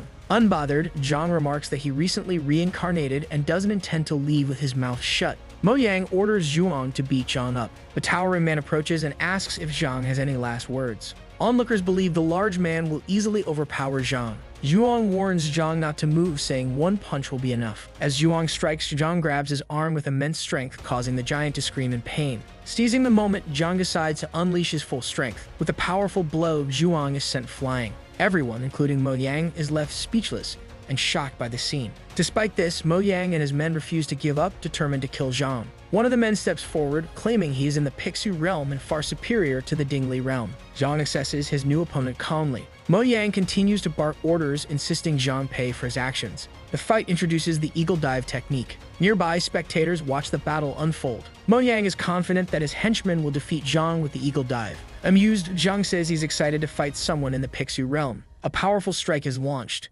Suddenly, the opponent is left gasping in pain, his face turning purple, unable to complete the technique. Seeing his comrade injured, Mo Yang orders all his men to attack Zhang together. 2 of them rush toward Zhang. Zhang taunts them, asking why only 2 came forward. They realize their leader isn't following. Cowardly, Mo Yang claims he has other matters to attend to and tries to flee. Onlookers jeer, saying the old man should be ashamed. Zhang easily defeats the 2 attackers with a single devastating strike. Meanwhile, Mo Yang runs away, muttering that Zhang is a monster. But to his horror, Zhang appears beside him and says he should have waited. With one strike, Zhang knocks Mo Yang to the ground, warning him to stop his scheming immediately. Satisfied, Zhang remarks that Mo Yang should have considered the consequences before trying to kill him. The swindler begs for his life, offering all his savings to Zhang. Zhang asks to see how much it is and whether it's enough to save his life. Mo Yang hands over a ring, urging Zhang to inspect it. Zhang is puzzled by how so much wealth could fit into the ring. Using his library, he quickly analyzes the ring. He discovers its vast storage space filled with riches likely stolen from countless victims over the years. Mo Yang continues pleading to leave. Zhang agrees to let him go but demands he hand over what he's carrying between his legs. Confused, the swindler wonders what Zhang could mean by that. Zhang tears Mo Yang's robe with his hands, ignoring the man's protests. Holding onto his tattered clothes in embarrassment, Mo Yang mutters that Zhang didn't need to be so rough and could have just asked. Ignoring him, Zhang counts the money, contemplating how much wealth the man had hidden. Frustrated, Mo Yang asks to leave since Zhang now has all his money. Zhang accuses him of being a fraud who pretends to be an evaluator while deceiving people into trusting him. Faced with the accusations, Mo Yang asks how Zhang knows all this and who he really is. Although not surprised that Zhang knows his name, since he's a wanted man, Mo Yang is shocked that Zhang knows about his seduction techniques, which he had kept secret from everyone. Putting the money away, Zhang remarked that it didn't matter how he knew all that, but he knew much more, including the location of the Lifegate acupoint, though if he wouldn't kill the man. However, to put an end to his malicious actions, he would ruin his cultivation. He began kicking him, sending him flying. The man crashed into one of the walls. Looking at the scene with disdain, the professor told him he could leave. While gasping for air, Mo Yang realized something was wrong with his cultivation. Shang Bin yelled at his grandfather, kneeling and begging for help. Frustrated, he pointed out that the elder had told him the heaven-shattering lion was obedient. Pointing to the beast, he accused it of ignoring his commands to attack Zhang Xuan and instead turning on him. The lion was under his grandfather's control reluctantly and could only communicate as equals, not act as per its disposition, ignoring the boy's accusations. Still bound by their contract, the lion was supposed to protect his grandson. Shang wondered why the beast obeyed someone else and attacked him instead. The young man watched the lion silent now, but seemingly obedient before the professor. He wondered who the true master of the beast was. With a cough, the elder nervously said they'd discuss it later. Still frustrated, the boy urged his grandfather to teach Zhang Zhuan a lesson, remove his position, and expel him from the academy. The elder assured him not to worry, promising to handle it. Zhang Zhuan was lucky and had already gained 5 students, so firing a registered teacher without a valid reason wouldn't be easy. His grandson suggested a plan, claiming Liu Yang had been coerced into becoming Zhang's student. He mentioned requesting a will compensation test scheduled for the next day, during which the elder could disqualify Zhang. Concerned, the elder asked if it was true, and Shang confirmed it. If it was, the elder would invite Mo from the teachers' union as a witness. If the test revealed the student didn't want to remain under Zhang's tutelage, the teacher would be disqualified, and his grandson thanked him. Confident in the plan, Shang commented that he looked forward to Zhang's expression when he was dismissed, calling him arrogant. On the day of the test, Zhang Zhuan lamented that despite reading numerous cultivation manuals for 6 Dan martial artists and extracting correct techniques, he couldn't combine them. He had attempted to create a cultivation method, but there were too many flaws, rendering them useless. Pushing open the door to enter, he thought about needing more books. Inside the hall, 5 students were waiting for him, and he was startled to see them. They all greeted him enthusiastically. Returning the greeting, the professor wondered why they were so energetic and cheerful. He called Zhao Ya and handed her herbs to grind and mix with water, explaining they would help her recover in 3 days. Opening the box, she discovered it was the Mother Frozen Sun herb. With several books in hand, Zhang said he had written cultivation techniques tailored to each of the students' physiques, which they could use to train. The students picked up the books and began reading about the techniques, marveling that they had never seen anything like them and questioning if the professor had written them alone. Zhao remarked that the White Jade Maiden technique was created by a martial artist from her family's kingdom, but the technique in the book was superior. Smiling, the professor said he had finished them the previous night and couldn't wait to hand them over. Since they didn't have names, he told them they could name the techniques themselves. Everyone was stunned by the information. Zhao asked if they could really name the cultivation techniques whatever they wanted, and Zhang confirmed. One student marveled at how writing a single technique was difficult, yet Zhang had written 5 and let them choose names. Another thought the professor must have stayed up late creating these techniques, unlike any other teacher at the Hongshan Academy. The 3rd student admired the professor's talent and generosity. Moved, all the students knelt and expressed their gratitude, leaving Zhang Zhuan startled. Zhao declared they wouldn't share the secret techniques with anyone else and vowed punishment for anyone who leaked them. Relieved, Zhang Zhuan thought about how the techniques were randomly generated by the Library of Heaven's Path and how trouble would arise if anyone discovered that.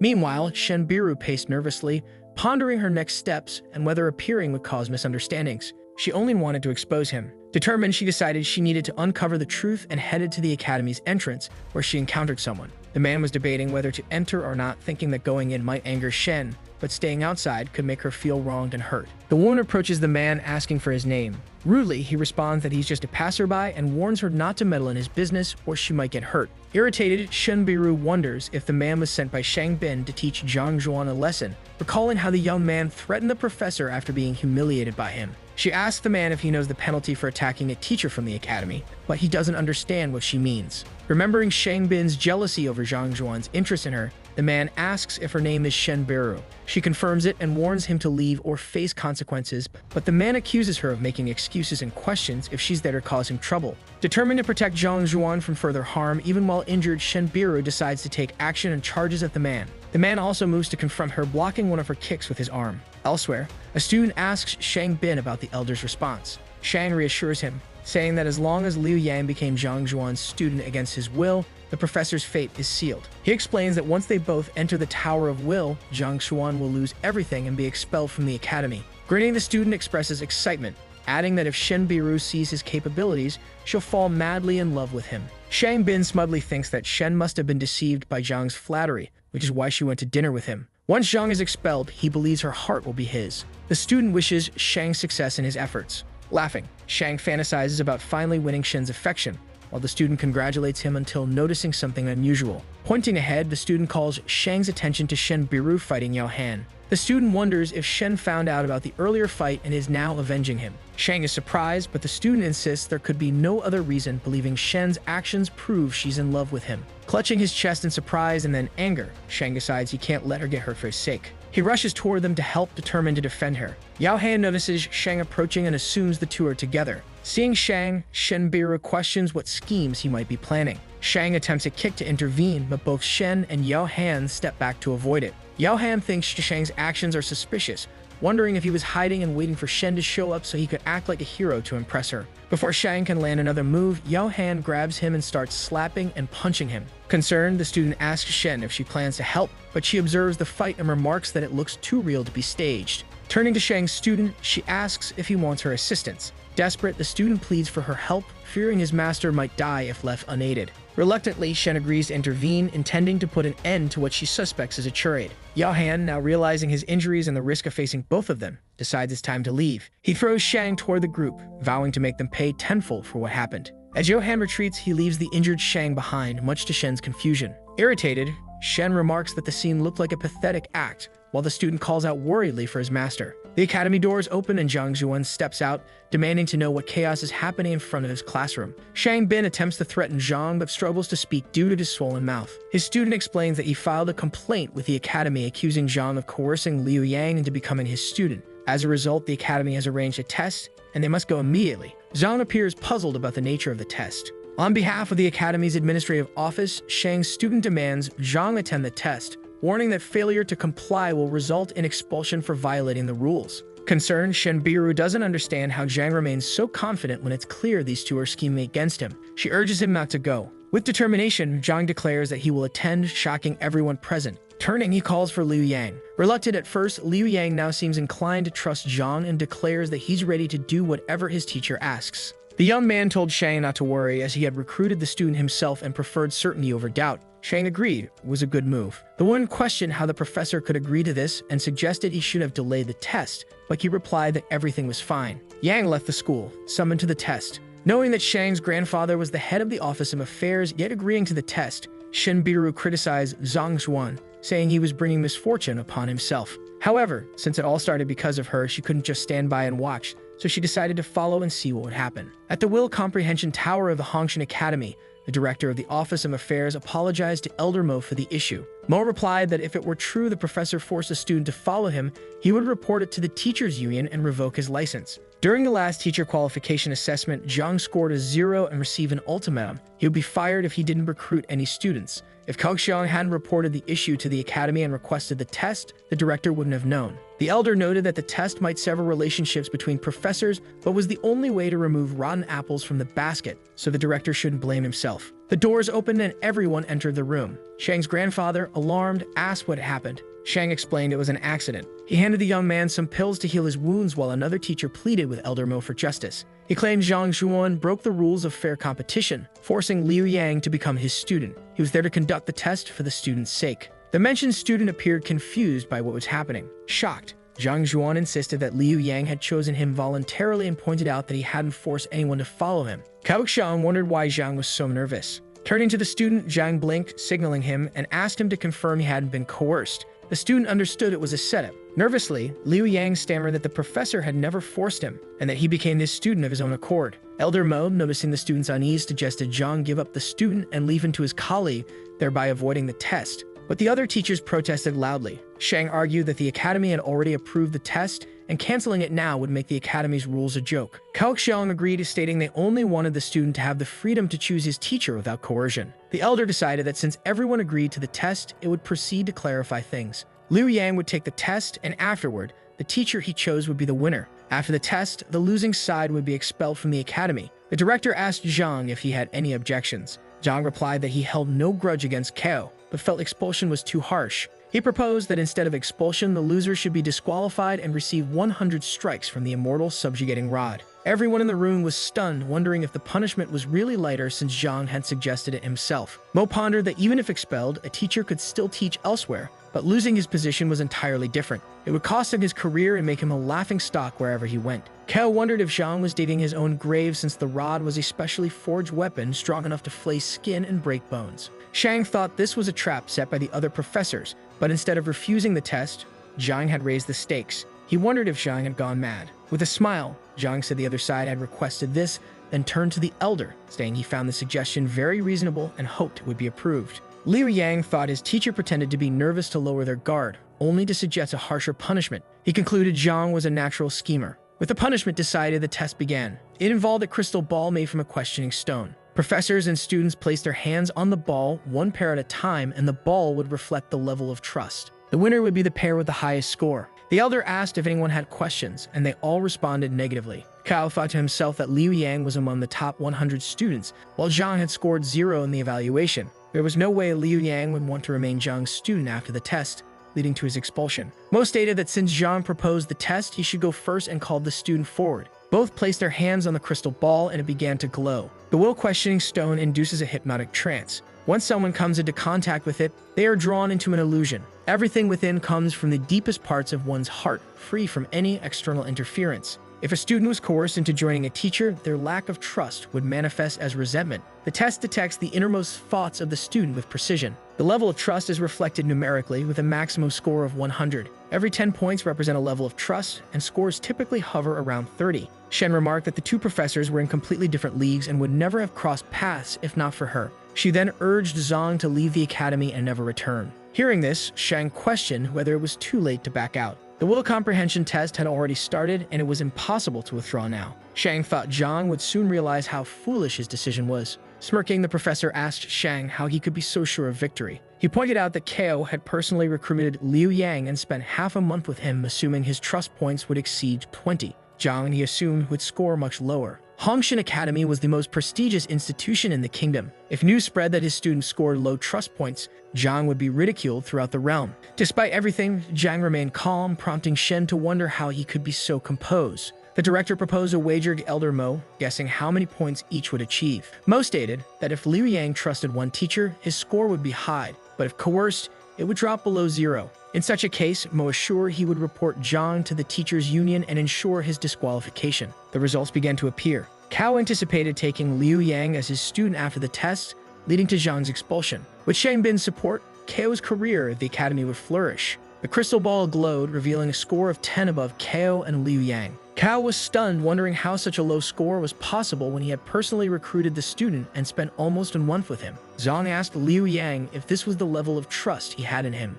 Nervously, Liu Yang questioned what had gone wrong. The director was furious, thinking Cao had the audacity to request a test with such a low score. He had expected at least 20 points, but this was humiliating. Turning to Zhang, Cao dismissed the 10 points, insisting that if Zhang's score was lower, he would still lose. Confidently, Zhang stepped up to the crystal ball, urging them to get it over with. Both placed their hands on the ball, and the results appeared almost instantly. Everyone was shocked. with the director remarking how unusually fast the results came in. Cao, Shang, and Shen were stunned by what they saw. A trust score of 64 appeared above Zhang and Liu Yang. It was almost equivalent to the trust a child places in a parent. Everyone was left speechless, while Kao and Shang were in utter disbelief. Elder Mo, astonished, remarked that it was rare for a one-star teacher to achieve such a score. Shen was amazed, thinking that even the veteran star teachers of the academy rarely garnered such high trust points. Turning to the elders, Zhang asked if this meant he had won. Kamuxiang, still stunned, argued that something must be wrong with the will-questioning stone. He refused to accept the result.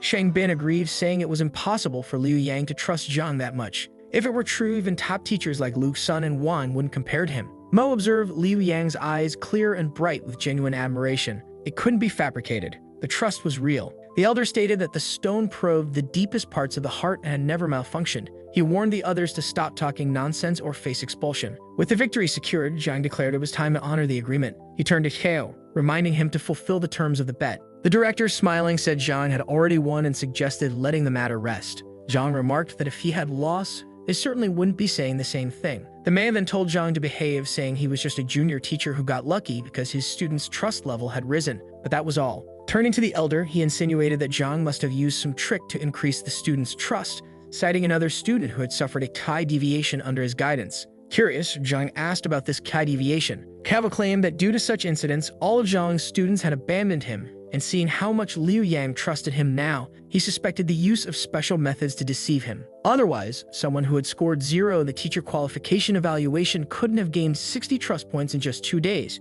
The elder seemed thoughtful, analyzing the situation. The director remarked that a teacher must earn a student's trust primarily by imparting knowledge about cultivation. Without trust, students could be missold, leading to disastrous consequences. Zhang responded that he wasn't there to discuss methods but to participate in the comprehension test, which he had won. He asked if they intended to break their promise. Elder Shang commented that disqualifying a teacher over a trivial bet was ridiculous. His grandson agreed, adding that Cao Xiang was a respected teacher at the academy and dismissing him would be an overreaction. Irritated, Shenbiru asked if Shang would have forgiven Zhang if he had lost. The young man retorted that Zhang was incomparable to him. He couldn't nurture a martial artist at the 2-dan level or attract numerous students to join the academy. Their argument was interrupted by the announcement that Patriarch Wang Hong had arrived to see the elder. The director instructed them to let him in. Wang Hong, head of one of the 4 major families, was visiting, a rare honor. He decided he would deal with Zhang later. Shang wondered why such an influential figure was visiting, noting that Wang Hong was listed among the kingdom's top 10 potential masters. The elder explained it was likely about Wang Tao, Wang Hong's eldest son and heir, who Shang had trained successfully. He presumed Wang Hong had come to express gratitude. Zhang Xuan asked if Wang Tao was Shang's student, and Shen confirmed, advising Zhang to find a way out quickly. She pointed out that the elders seemed to side against him, and the Wang family wielded immense power and influence. Staying at the academy would only invite trouble for Zhang. Smiling, Zhang said he would wait and see. Shen was incredulous, thinking she was trying to help, but Zhang didn't seem to care at all. Wang Hong entered and greeted Elder Shang warmly. The elder expressed his honor and asked how he could assist. Grasping the elder's hands, Wang Hong explained that he was there regarding his daughter, Wang Ying. He mentioned that her teacher was Zhang Zhuan and that he wished to meet him. The elder pointed to Zhang, indicating that he was the teacher. Cao and Shang were thrilled, thinking Zhang would finally get what he deserved for deceiving the girl. His bad luck had arrived. Wang Hong approached Zhang, leaving everyone tense. To everyone's shock, Wang Hong knelt before Zhang, declaring a pleasure to meet him. The director was stunned, realizing Zhang wouldn't be punished.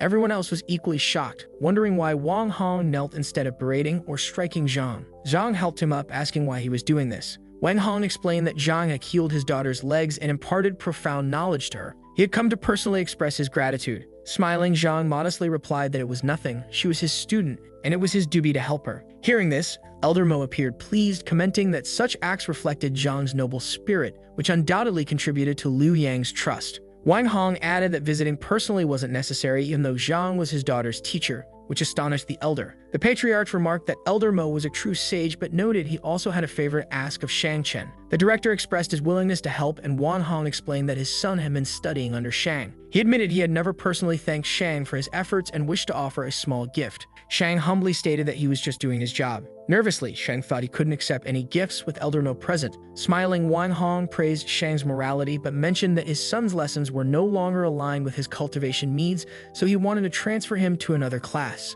Shang was shocked, as his student had been progressing well and had no reason to leave. The patriarch waited for his agreement, and Shang felt the matter should have been discussed privately, not in front of everyone. Reluctantly, he agreed. The departure of a student reflected poorly on a teacher's abilities. It was akin to a slap in the face. He'd have foolishly thought the patriarch was there to request something of him, only to find out it was his own student who wanted to leave. The news would spread, and he feared it would cost him his position as director of the Academic Affairs Office. The patriarch thanked him for his understanding and, addressing the crowd, asked Wang Tao which teacher he preferred moving forward. Turning to Zhang Zhuan, the patriarch asked if he was willing to accept his son as a student. Everyone was stunned and astonished at the proposal. The director coughed up blood, realizing his student wanted to leave his class to join a teacher who had scored 0 in the qualification evaluation. The other professors began murmuring among themselves. Apologetically, Zhang refused the offer. The crowd fell silent in disbelief as Wang Tao was a prodigy. Shen Beiru and Liu Yang were equally shocked, wondering if Zhang was serious about turning down such an opportunity. Shang, still recovering from his humiliation,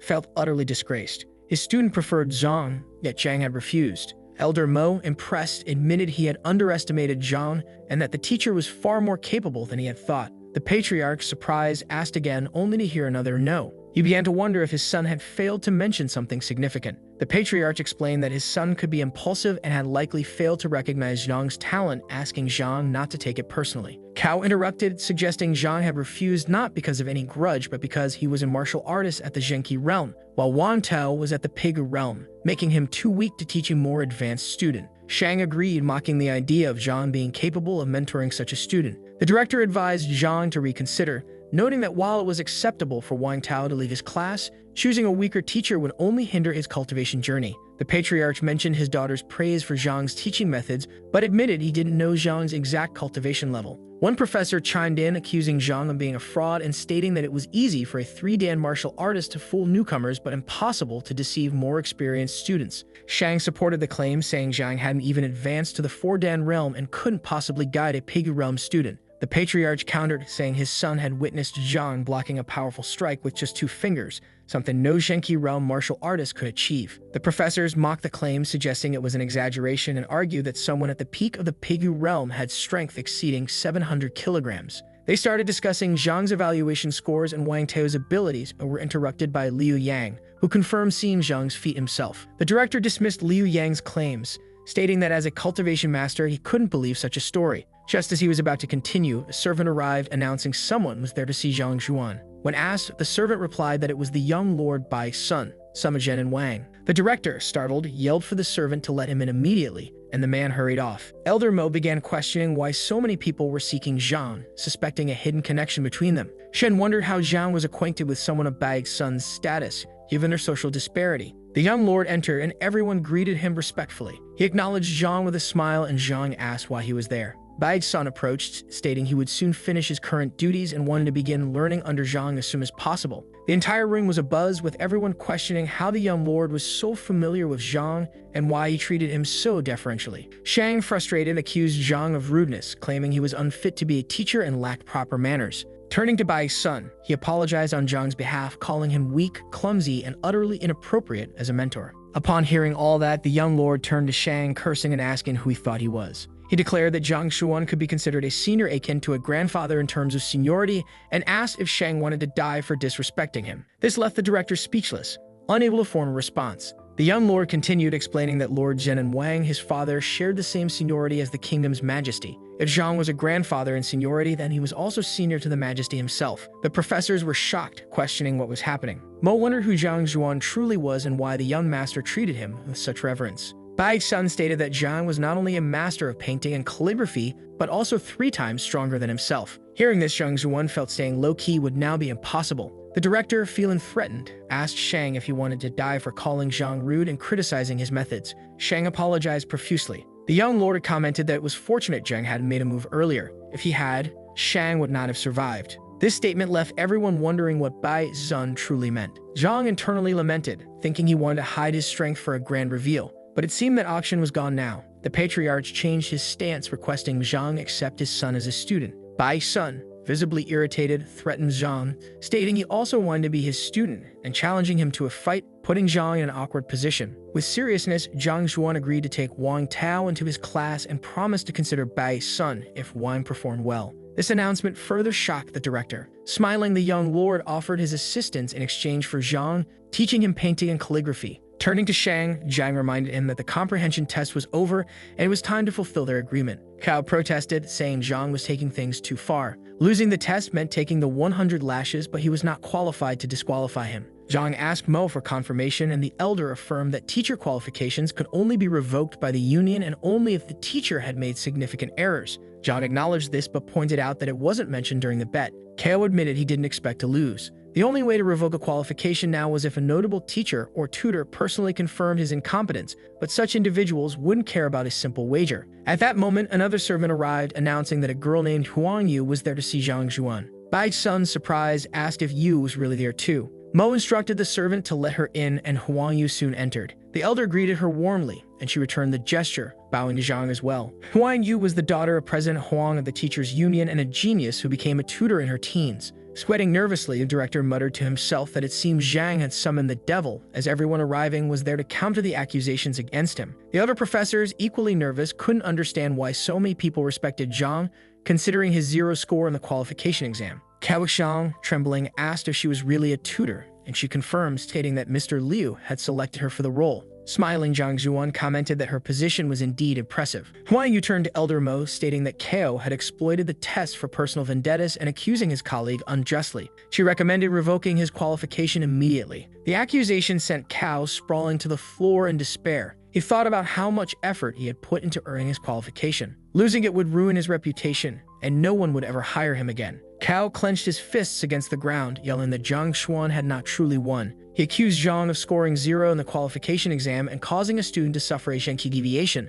asserting that Zhang should be disqualified instead. Zhang, unfazed, scratched his nose indifferently, replying that it didn't matter, he would still go first. Humiliated and defeated, Cao Xiang was left utterly stunned. Shang Bin, enraged, says Zhang Xuan shouldn't push things so far and warns that if Cao Xiang is disqualified because of him, Zhang will be next. The director acknowledges what Miss Huang and Elder Mo have said, admitting there are doubts about Zhang Zhuan's qualifications as a teacher. Elder Mo states that if the accusations are true, the union must conduct a new inspection. Zhang feels underestimated, recognizing that his opponents are skilled at manipulating the rules. He thinks that while good people often face injustices, this is his opportunity to prove himself. If the academy doesn't escalate this to the union, he will remain safe and continue teaching. But if they do, he risks being disqualified and ending up like Stao Xiang. Deciding he can no longer hide his strength, Zhang begins to confess. However, Shen Biru interrupts, saying she finally understands everything and that he doesn't need to defend himself. Confused, Zhang looks at her in surprise. Shen states that Shang Bin claims Zhang scored 0 in the qualification exam. Yet when she and Mo questioned him about the exam's topics,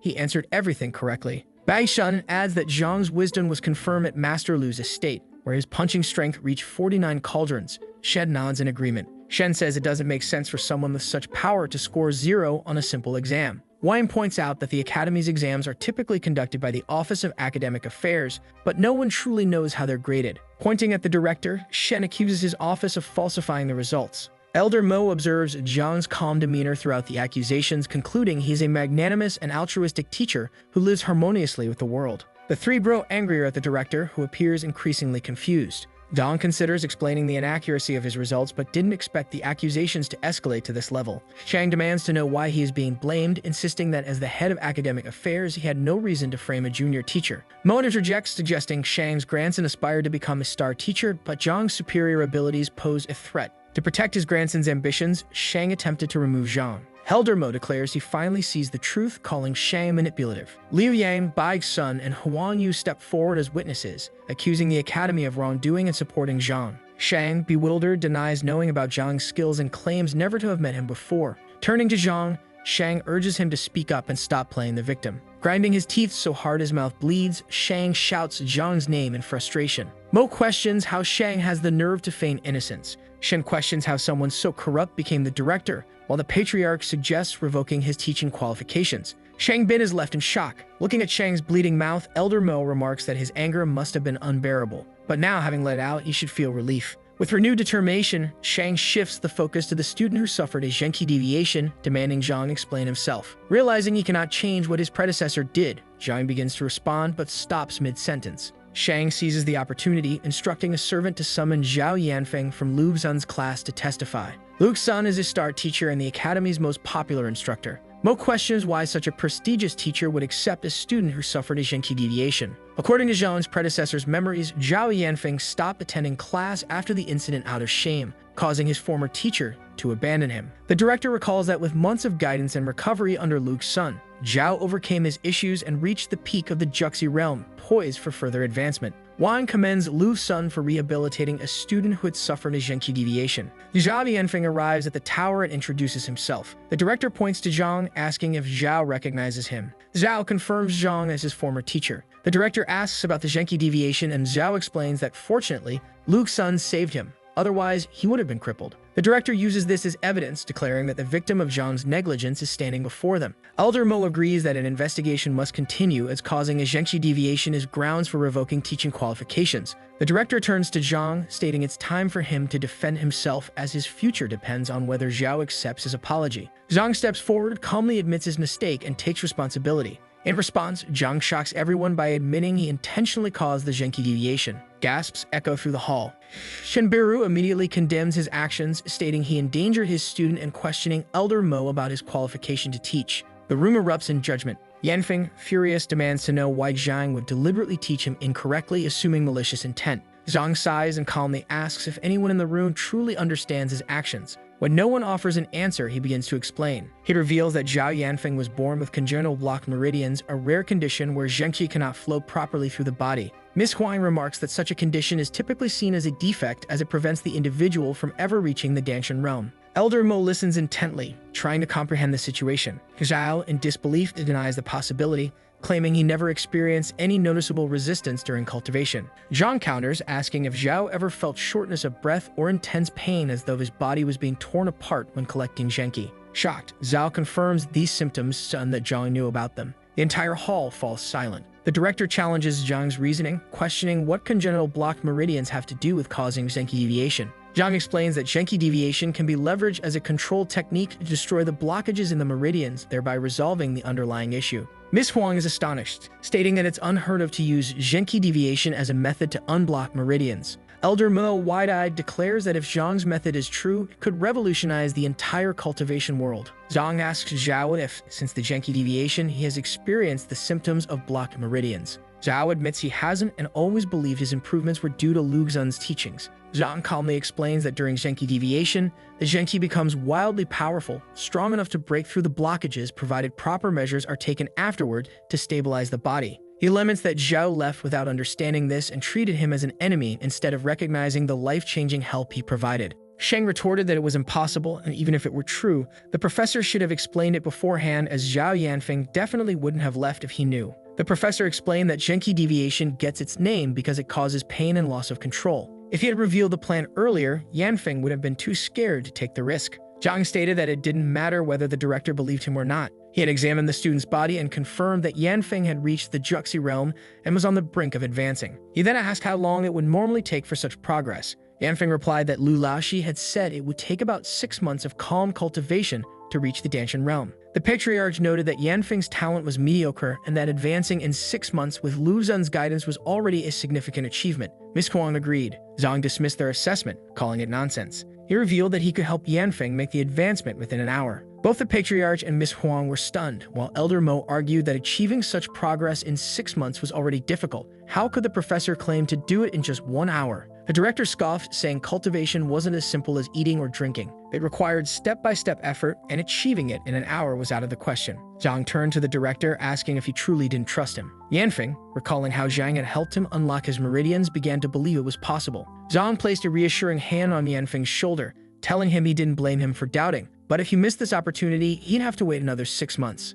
Yanfeng hesitated, but ultimately said he was willing to try. Please, Zhang assured him he wouldn't regret it. He instructed Yanfeng to sit cross-legged and clear his mind, explaining that he would use silver needles to stimulate the acupoints and increase Zhenqi concentration. Following Zhang's directions, Yanfeng sat and prepared himself. Zhang then took out a silver needle and carefully placed it on Yanfeng's head. With intense focus, Yanfeng executed the steps under Zhang's guidance, successfully advancing to the initial stage of the Danshan realm. Awestruck, Yanfeng stared at his hands, marveling at the change, wondering how it was possible in such a short time. Everyone in the room was equally astonished. Elder Mo questioned whether he had seen correctly, marveling how Zhang had seemingly unlocked such progress with a simple needle. Yanfeng, overwhelmed with gratitude, bowed deeply to Zhang, apologizing for ever doubting him. He said that if allowed, he would return to Zhang's class immediately. The patriarch, impressed, reflected on his own struggles to reach the Danshan realm and wished he had had Zhang Laoshi as his teacher back then. Desperate, Wang begged Zhang to accept his son as a student despite his average talent. Bai's son called Wang shameless and urged Zhang to ignore him, suggesting instead that Zhang accept him as a student. He declared that if he wasn't worthy, he would relinquish his title.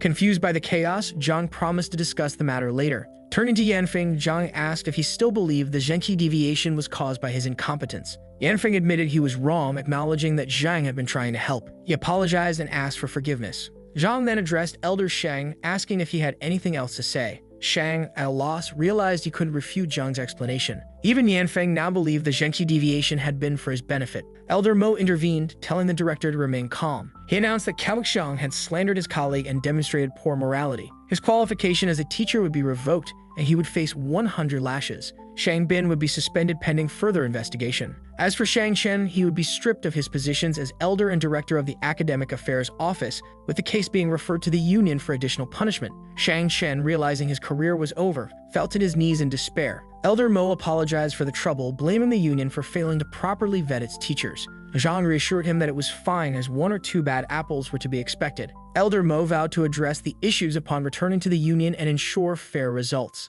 As everyone exited the tower, Bai's son approached Zhang, asking him to teach him painting and calligraphy. Thus, the 3 who were punished remained desolate in the tower. If not for Mr. Wang, Bai's son, and Huang Yu arriving just in time, it would have cost him greatly. He felt even with the previous owner of his body and could finally relax. Both students were now following him, and he knew he had to become a remarkable teacher to establish a foundation in this world. His first goal was to become a tutor. Turning to Miss Huang, he asked how one could become a tutor. She explained that no evaluation was required, only luck. As long as a notable teacher hired someone, they could become a tutor. He then asked why she opened a bookstore despite being a tutor. She replied that she needed more knowledge to be convincing. That's why she followed Mr. Liu's recommendation to open a small bookstore where many people gathered. Zhang Xuan asked how the man evaluated them and what they wanted from him. Bai's son explained that they sought Mo Xuan's painting, a valued piece wrapped in an intricate puzzle for them to solve. The professor wondered why they wanted the painting when they knew nothing about art or calligraphy. The girl mentioned that despite their lack of knowledge, they wanted the painting as a prize because they liked it. Whoever passed the evaluation would win it, and the evaluation involved calligraphy and painting. Both said Zhang knew about these subjects and could identify problems with just a glance, urging him to teach them. He indeed knew, thanks to the Library of Heaven's Path, but without actual expertise, he didn't know how to teach them. At Lu Xun's class in the Hongshan Academy, one man remarked on Lu Xun's growing fame, noting that many sought his instruction even outside the academy. All the students were trying their hardest to get into his class. Lu Xun replied that he was doing his best to train them. Elder Hong commented that the quality of students determined their caliber. Out of 100 students, 70 had been accepted into the class, which Lu Xun said was an honor. Elder Hong then asked what had brought him there, as he was a busy man. The elder explained that he needed Lu Xun's help. Knowing his father and him since childhood, he trusted his integrity and sought assistance in an investigation. Lu Xun asked him not to mention his father, calling him a killjoy, and inquired about the person in question. The elder named Zhang Zhuan. Lu Laoshi asked if he meant the teacher who caused his students' Zhenqi deviation and scored 0 on the evaluation. The elder confirmed it, adding that Zhang had caused chaos in his restaurant, having its revenue. If not for concerns about his identity, he would have beaten him up already. Lu Xun dismissed Zhang as a trash teacher destined to be dismissed soon and asked if there had been any disagreement. Hong mentioned that Zhang had been notified by the Academic Affairs Office that he would be expelled if he didn't secure any students this semester. Lu Xun suggested taking Zhang's students, and the elder agreed, stating that as the academy's star teacher, only he could do so. Expelling a teacher with students was difficult. Zhang's lack of students would make it straightforward. Lu Xun considered it, and the elder reminded him of Yanfeng's incident, stating that such things would happen again. The teacher agreed, deciding to spread the word that he intended to recruit Zhang's students. Hong was pleased and planned to host a banquet for Lu Xun at the restaurant later. Meanwhile, Wang Yan entered Lu Xun's classroom. Lu Xun asked if there was an issue, while Elder Hong recognized him as the grandson of the Wang family's second elder. Reluctant and hesitant, Yan stammered as he spoke. Lu Xun inquired if there were any cultivation problems. The elder flattered Lu Xun, praising his knowledge and calling him the academy's best teacher, assuring that any issue could be resolved with his help. Kneeling respectfully, Yan confessed that he wished to leave Lu Xun's class and sought his permission. Stunned, Lu Xun wondered why someone would want to leave when so many fought to join his class. He asked if Yan faced a problem he couldn't reveal or if he had been threatened. Yan responded that it was his decision and that Mr. Wang approved. Lu Xun, shocked by Wang's agreement, warned Yan that leaving his class would mean no other teacher at the academy would accept him. Yan replied firmly that, if allowed to leave, he intended to join Zhang Zhuan's class and repeated his request for permission. In utter disbelief, Lu Xun questioned if his student truly wanted to leave his class to join Zhang Zhuan's. Hong, also in shock, wonders if Xuan isn't the worst teacher at the academy and questions why a student would want to join his class. The professor asks the young man if he is aware that his peer caused a student to suffer a Zhenqi deviation and questions again why he would want to join his class. At that moment, Zhao Yanfeng arrives, calling out to him. The professor remarks on his timely arrival, stating that Wang Yan wants to leave his class to join Zhang's class as an observer. He asks Yanfeng to explain to the young man what he went through as Zhang's student and to help him realize his decision is abrupt and wrong. At that very moment, Yanfeng kneels before Lu and declares that, like Yan, he also wishes to leave his class to join another. Completely bewildered, Lu asks if the young man truly wants to leave and whether he should hate Zhang for causing him to suffer a Zhenqi deviation. Yanfeng tells the professor that he owes him a great debt of gratitude and feels guilty for leaving without saying goodbye last time. Extremely irritated, Lu questions whether this wasn't a great injustice, as Yanfeng had cursed Zhang every day after suffering the deviation.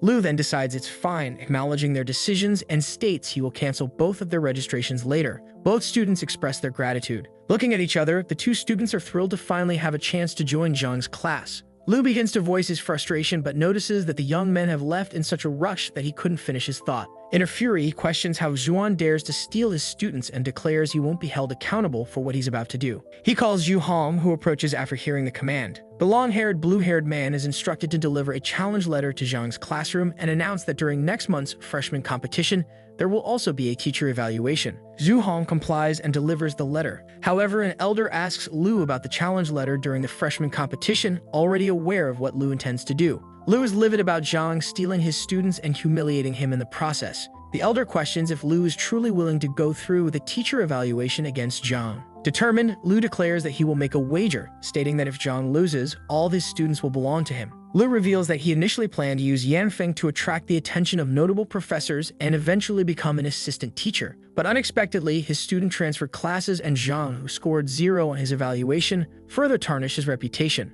Motivated, Lu Laoshi vows to reclaim his honor at all costs. In another scene, a girl with long purple hair remarks that she's been attending Lashi's lectures and is impressed. A pink-haired girl agrees, stating that Yang must already be convinced he'll be fine. In an unexpected turn, one of Lu's students bursts through the door of the classroom. He demands to see Laoshi and insists that he show himself immediately. Laoshi's students, however, question who this intruder is and how he dares to destroy their class. The girl with purple hair asks him not to be so impulsive, noting that the boy is ranked number 4 in the entrance exams. Confidently, the boy speaks of Lu Xun's challenge letter, revealing the upcoming teacher evaluation with their professor next month. The girl, puzzled, questions why Lu Xun would have an evaluation with Zhang. Lu Xun is the most popular teacher at the academy and has many excellent students. She wonders why he's challenging Xuan. Hong replies that Xuan offended Lu, which is why Lu wants to teach him a lesson. He then hands over the challenge letter to Xuan's students. He adds that if Zhang does not accept the challenge, he should simply admit defeat and apologize to Lu in his classroom. Afterward, Hong insults Xuan's student's teacher. A short-haired boy stops him and points out that he broke their classroom door and spoke disrespectfully about their teacher. He demands an apology. Hong mocks Xuan's student, questioning if he really expects him to apologize. Swiftly, Xuan's student counters with a fast attack, launching Hong back into the classroom. He declares that it will depend on his skill whether he can make him apologize. The purple-haired girl, enraged, accuses him of crossing the line. Then she attacks, but Hong manages to block her move and quickly counters with a kick to her face. Her classmate asks if she's okay, but there's no time as Hong lands a powerful blow to her jaw, leaving her stunned. The girl asks Zhao if she's alright, but Hong interrupts, asking how she ended up studying under Professor Xuan. Another student in the class, enraged, charges at Lu's student, questioning who he's calling a useless professor. Hong retorts that he's learned nothing and quickly challenges him to show the difference between them, unleashing a series of strikes on the boy, who can only defend himself. Soon after, the boy is thrown forcefully across the room. Hong declares that they are all trash, while most of Xuan's class stands in shock. He states that this is just a message for them to tell Xuan to admit his mistakes as soon as possible, or if he has enough courage to accept the challenge. At that moment, Xuan arrives in his class and questions Hong about what he just said. Hong replies that he will lose the teacher evaluation. Laoshi responds that it's not up to him to decide the winner and accepts Lu Xun's challenge. Hong thinks he's finally succeeded. He's expelled Huang Yu and Bai Sun, and now Zumon is on his heels. He doesn't understand why, given that Lu has hundreds of students. What's the problem with Wang Yan wanting to join his class? Hong leaves, declaring it was a wise choice. One of Schwann's students, panicking, warns that Lu's student was rude, broke the door, and injured them. He states that if they let him leave unpunished, others will pick on them in the future. Hong returns and mocks, asking if they haven't had enough of a beating yet, further humiliating Xuan's class by saying they don't even need a door since no one would dream of joining their class. Provoking further, he says if they want to stop him, he's standing right there in front of them. Xuan asks one of his students if he wants to teach the arrogant boy a lesson. His student, stunned, asks if he really can, and Xuan gives his full permission. He says that although the student is the weakest among them, he has the best self-control. Xuan promises to teach him moves that will defeat Lu Laoxi's student and make him pay for the door. He advises fairness during the fight and warns against overdoing it, emphasizing the need to maintain a friendly atmosphere. His students are shocked at their master's words. Hong, mocking again, asks if they're really going to make him pay for the door and beat him. He adds that if they manage to land a hit on him, he'll pay 1,000 gold coins. Laoxi immediately asks if he's serious about paying, regardless of the outcome. Hong replies that these people would need at least another 10 years of cultivation just to have a chance of hitting him. Smiling, Xuan says this is the perfect chance for his student to earn some money and tells Yuan Tao to go first, reminding him not to overdo it. Yuan, confused, is reassured by his master, who promises to teach him 3 moves on the spot that will guarantee victory. Hong appears confident in his victory and unbothered by the situation. Zhang gathers his students to watch him teach Yuan. The boy is nervous about what's to come. However, his classmate reassures him, saying their master would never suggest something meaningless. Despite his fear, Yuan steps forward, reasoning that since he's been beaten before, he can handle it again. The master gathers his students who are eager for the lesson. Xuan demonstrates the first move, which involves opening the hands, moving the left hand forward, and then closing it. The second move involves stepping back with the left leg. Finally, the third move is to form a fist with the right hand and strike forward. However, the students are puzzled, questioning if that's really all there is. Yuan thinks the master must be joking as these are basic movements and he's struggling to perform them correctly. Hong is incredulous, wondering if Xuan really expects his students to win using such ridiculous moves. Cutting back, the master tells Yuan he's taught him everything he needs to know and assures him that with just this, he'll win. The student is skeptical, saying he's not the best martial artist and the techniques seem unreliable. His classmates encourage him, insisting he can do it. Summoning his courage, he steps into the fight, still nervous about the outcome. Hong questions Yuan if he really wants to fight him. Then he charges at Yuan, who positions himself and adopts the fighting stance he just learned. His opponent notices that Yuan is reversing his movements. With full confidence in Laoxi, Yuan strikes and surprises Hong as this last attack was not reversed. He manages to knock Hong down by hitting his Gate of Life. On the ground, dazed, Hong tries to get up, but Yuan, brimming with confidence, asks him what he's doing on the ground when the fight isn't over. Terrified, Hong asks him to wait a moment. All the students are astonished and shocked, wondering how Yuan became so strong. One of his classmates says they were right to trust Laoxi. Their master tells Yuan to stop, reminding him he only asked for a lesson to be taught, not beating to the death. Yuan obeys his master and stops. Hong curses him, calling him despicable. Tao doesn't care and asks Hong if he'd like another lesson. Yuan says it's enough and what he did should suffice. He then suggests Zhen Yang take on Hong, saying it's the perfect opportunity to practice and not to waste the chance. Zhen agrees, but Hong, now alarmed, begins to regret staying. He questions why they're sending another student to fight him. He claims he's weak and now understands their tactics thanks to the big guy. He vows not to lose again as he wouldn't be able to face his teacher otherwise. Reluctantly, Hong accepts Zhen's challenge. As Zhen moves to strike first, Hong notices that he's aiming for his Gate of Life again. Hong successfully blocks the attack and with a smug smile says he won't fall for the same trick twice. But Zhen surprises him by landing a strike to his face with a quick, unexpected attack. Hong wonders why Zhen isn't using the 3 moves he was taught. Furious, Hong charges at Zhen with the intent to attack, but Zhen dodges and hits another vital point. Dazed and in pain, Hong lies on the ground, continuing to hurl insults. Zhen responds by saying there's nothing dishonorable about a fight and assures him he won't strike the same place again. Unexpectedly, Zhen delivers a powerful punch to Hong's chin. Hong, confused and hurt, wonders why he was hit again after being told it wouldn't happen. He doesn't understand why they won't give him a chance to recover. Dazed, Hong wonders why they're targeting only 2 specific spots. Hong, overwhelmed, declares he wants to forfeit. Zhen, puzzled, asks why. Thinking about it, Zhen is incredulous, given how battered Hong already is. Any more strikes might kill him. Their master, ignoring Hong's plea, tells Zhao Ye to take her turn next. Without hesitation, Zhao Ye steps forward and completely overwhelms her opponent. Her master then announces that it will be Ying's turn next.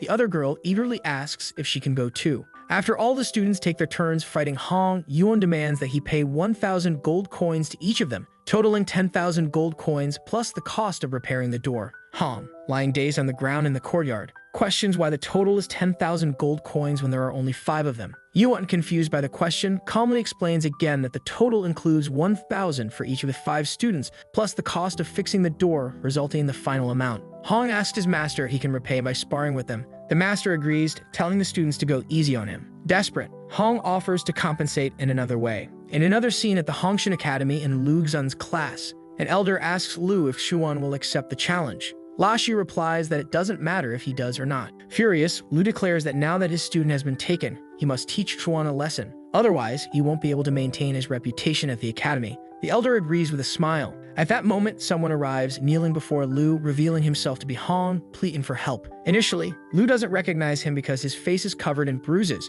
making him unrecognizable. Realizing it's Hong, Lu asks why he's in such a state when he was only supposed to deliver a message to Xuan. He asks what happened. Hong says he was beaten, but Lu doesn't understand why Xuan attacked him. Hong clarifies that it wasn't Zhang who attacked him but his students. Lashi, utterly shocked by this revelation, asks if it was Zhao and Zhen. He questions if they fought together and becomes confused, noting that their cultivation levels are far lower. Hong's master personally guided him, and even if the students fought him, they wouldn't stand a chance. Hong argued that it was easy at first, but Lashi had given them tips. That's why teaching those 3 movements became challenging. For a moment, it seemed like they were blessed by the gods, and he said Yuan was the first to fight him. Lu thought they had discovered the Gate of Life and that those 3 movements were only meant to distract him. But discovering the acupoint doesn't guarantee an easy victory in a fight. The opponent's reaction also plays a role in determining who wins in the end, and discovering the acupoint can put someone at a disadvantage. Lashi then said this must have been Zhang Zhuan's doing, since his students wouldn't have figured out the Gate of Life on their own. He had thought the fight would be easy and boring, but it turned out to be quite interesting. Still, it wasn't a big deal in the end, and he promised to help Hong advance to the Dangshan realm. Once successful, his acupoint would shift, allowing him to fight them properly. Hong thanked his master. Lashi questioned how, asking if he wasn't close to Shangchen, and whether Zhang Zhuan was the best person to handle student affairs. Hao replied that he didn't want to put Elder Shang in a position where he would have to force Zhang's students to choose a new teacher. If Elder Shang did that, Zhang might take the issue directly to the other teachers and claim bias, which would complicate matters further. Suddenly, someone entered the room looking for Elder Hong Hao. Lashi asked what brought them there. The person asked if he had heard about student affairs. Lu was confused about what was happening. The newcomer explained that Elder Shang Chen had been removed from his position in the office, a direct order issued by the teachers' union. Everyone was shocked, wondering why he had been removed from his post. The visitor explained that Shang had tried to frame another teacher and was deemed unfair during a will comprehension test. In any case, the truth was uncovered by the union, and Shang was dismissed. Lu Laoxi thought about how Kaoxiang had also requested a will comprehension test and wondered if the 2 incidents were related. They speculated about which teacher had managed to incriminate Shang Chen and cause his dismissal. The elder commented that while Shang Chen was just a director, he had strong backing and close allies. It wasn't an easy feat for him to lose his position. The newcomer revealed that the responsible party was none other than Zhang Xuan, a so-called useless teacher at the academy. Hong, alarmed, asked if Laoxi was involved again. Everyone was incredulous, realizing how much Laoxi had affected their lives. Finally, they discovered Zhang Xuan was considered the weakest teacher at the academy. Zhang then questioned whether anyone could take the apothecary apprentice exam. The orange-haired girl wondered if he was serious about taking the exam, and he confirmed that he was if possible. She mentioned she knew where the exam was conducted and could take him there. Meanwhile, the protagonist pretended not to know and asked about the exam questions and whether he needed to read any preparation books. Annoyed, the girl realized he was flirting with her and decided she wouldn't tolerate his behavior. Nonetheless, she agreed to explain the nature of the test and the topics covered.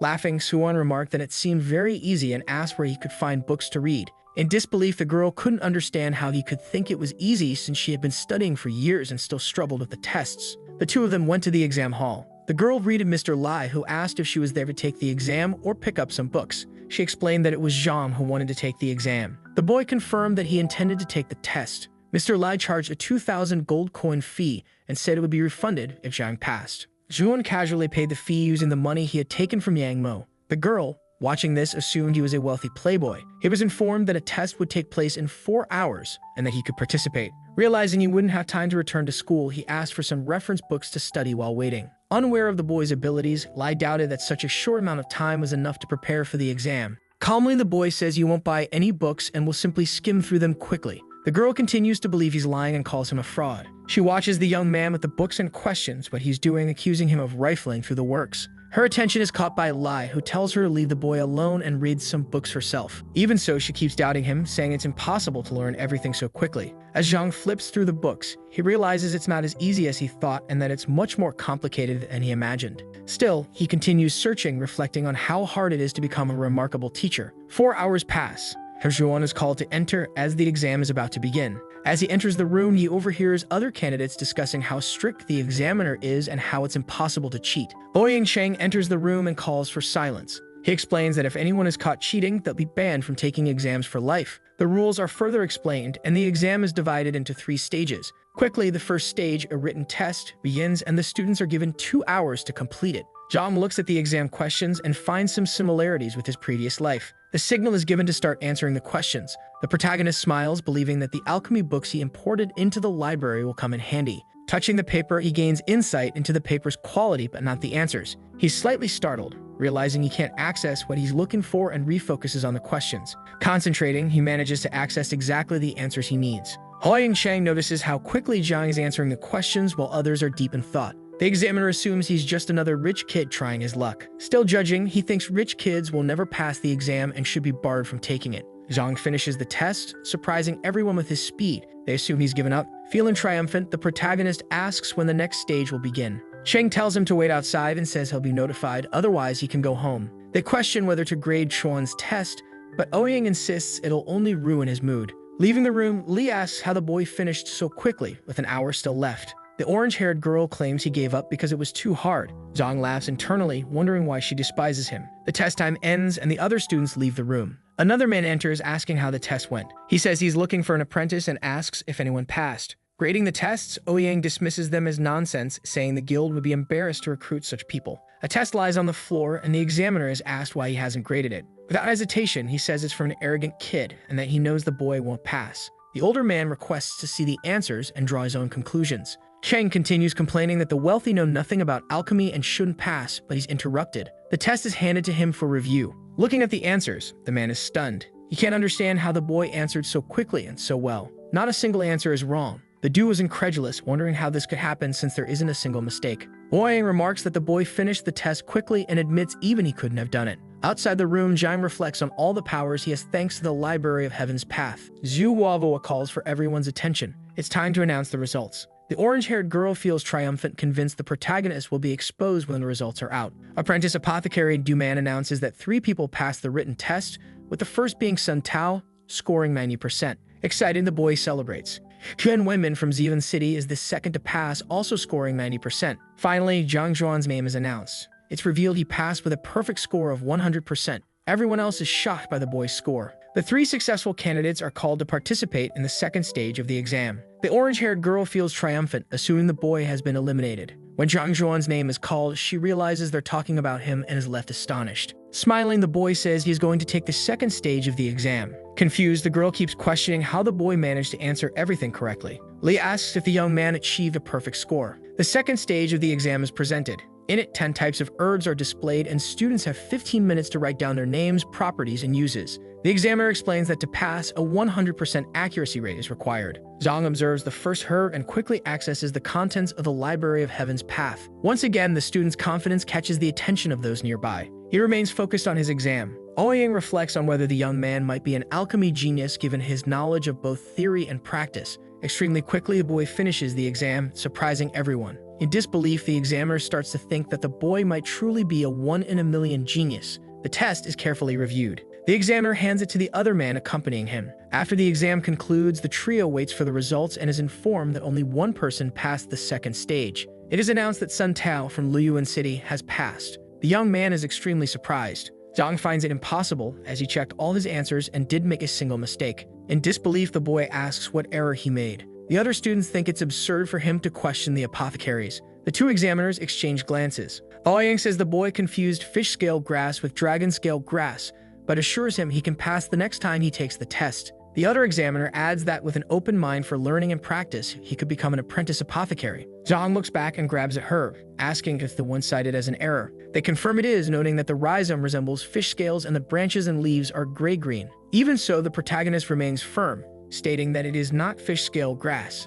Irritated, he says he cannot believe that even the examiners don't know which herb is part of the test. He continues defending himself and asks them to check the books, even citing the exact page and paragraph where the herb is described. Ouyang orders his assistant to fetch the book. With the book in hand, they open it to the page indicated by the boy. The examiner marvels at the boy's incredible memory for recalling every detail so accurately. Upon carefully analyzing the pages, the man reaches a conclusion. Before stating his judgment, Zhang continues explaining his points and why he is correct. Finally, he says that if they don't believe him, there's another way to identify the herb, by cutting the rhizome and seeing if a milky white liquid emerges. Quickly, one examiner takes the herb to check. Breaking the rhizome, he confirms that the boy is right. It is not fish scale grass. The other students realize that if this herb is wrong, Sun Tao failed the test and did not pass. Ouyang admits he was wrong about the boy. Correcting himself, he announces that it is Zhang who passed the second stage of the exam. Sun is extremely frustrated. Zhang is awarded the Apprentice Apothecary emblem, granting him access to the guild's primary library.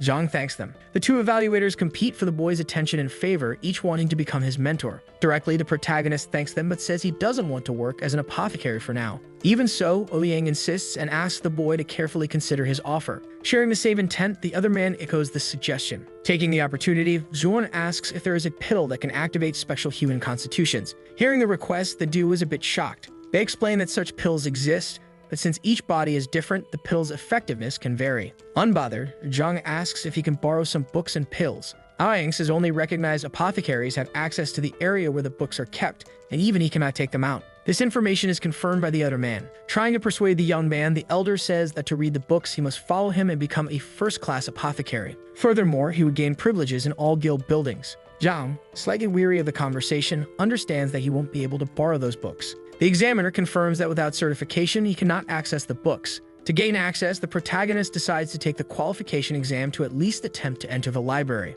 The word attempt surprises everyone, as they didn't expect such humility from the young man. Ouyang explains that alchemy holds a high position among the 9 superior professions and requires years of hard work to become a recognized apothecary. Moreover, to earn the qualification, it's not enough just to know herbs and their differences. The duo continues discussing the difficulties of refining, prompting Zhang to question whether the exam is really that difficult. He wants to resolve the issue within 2 weeks, but believes he won't be able to become an apothecary in that time. Hearing 2 weeks again, the examiners are shocked. Laughing, Ouyang says that such ambition could break records if he became an apothecary before turning 30. Feeling defeated, Zhang says it's fine. He'll skip the exam and think of another way. Even so, the examiner offers comforting words, saying that years of hard work will eventually be rewarded. The boy feels bored as he learned everything in just 4 hours. Left with no other options, the protagonist leaves the location, stating that he has more important things to do. But he's stopped by Ouyang, who says there's another way besides pill refinement, and that it might suit him better due to his excellent memory. The two examiners exchange glances, trying to decide whether to reveal this method to the boy. Signaling to each other, Zhang grows irritated and demands to know what the method is.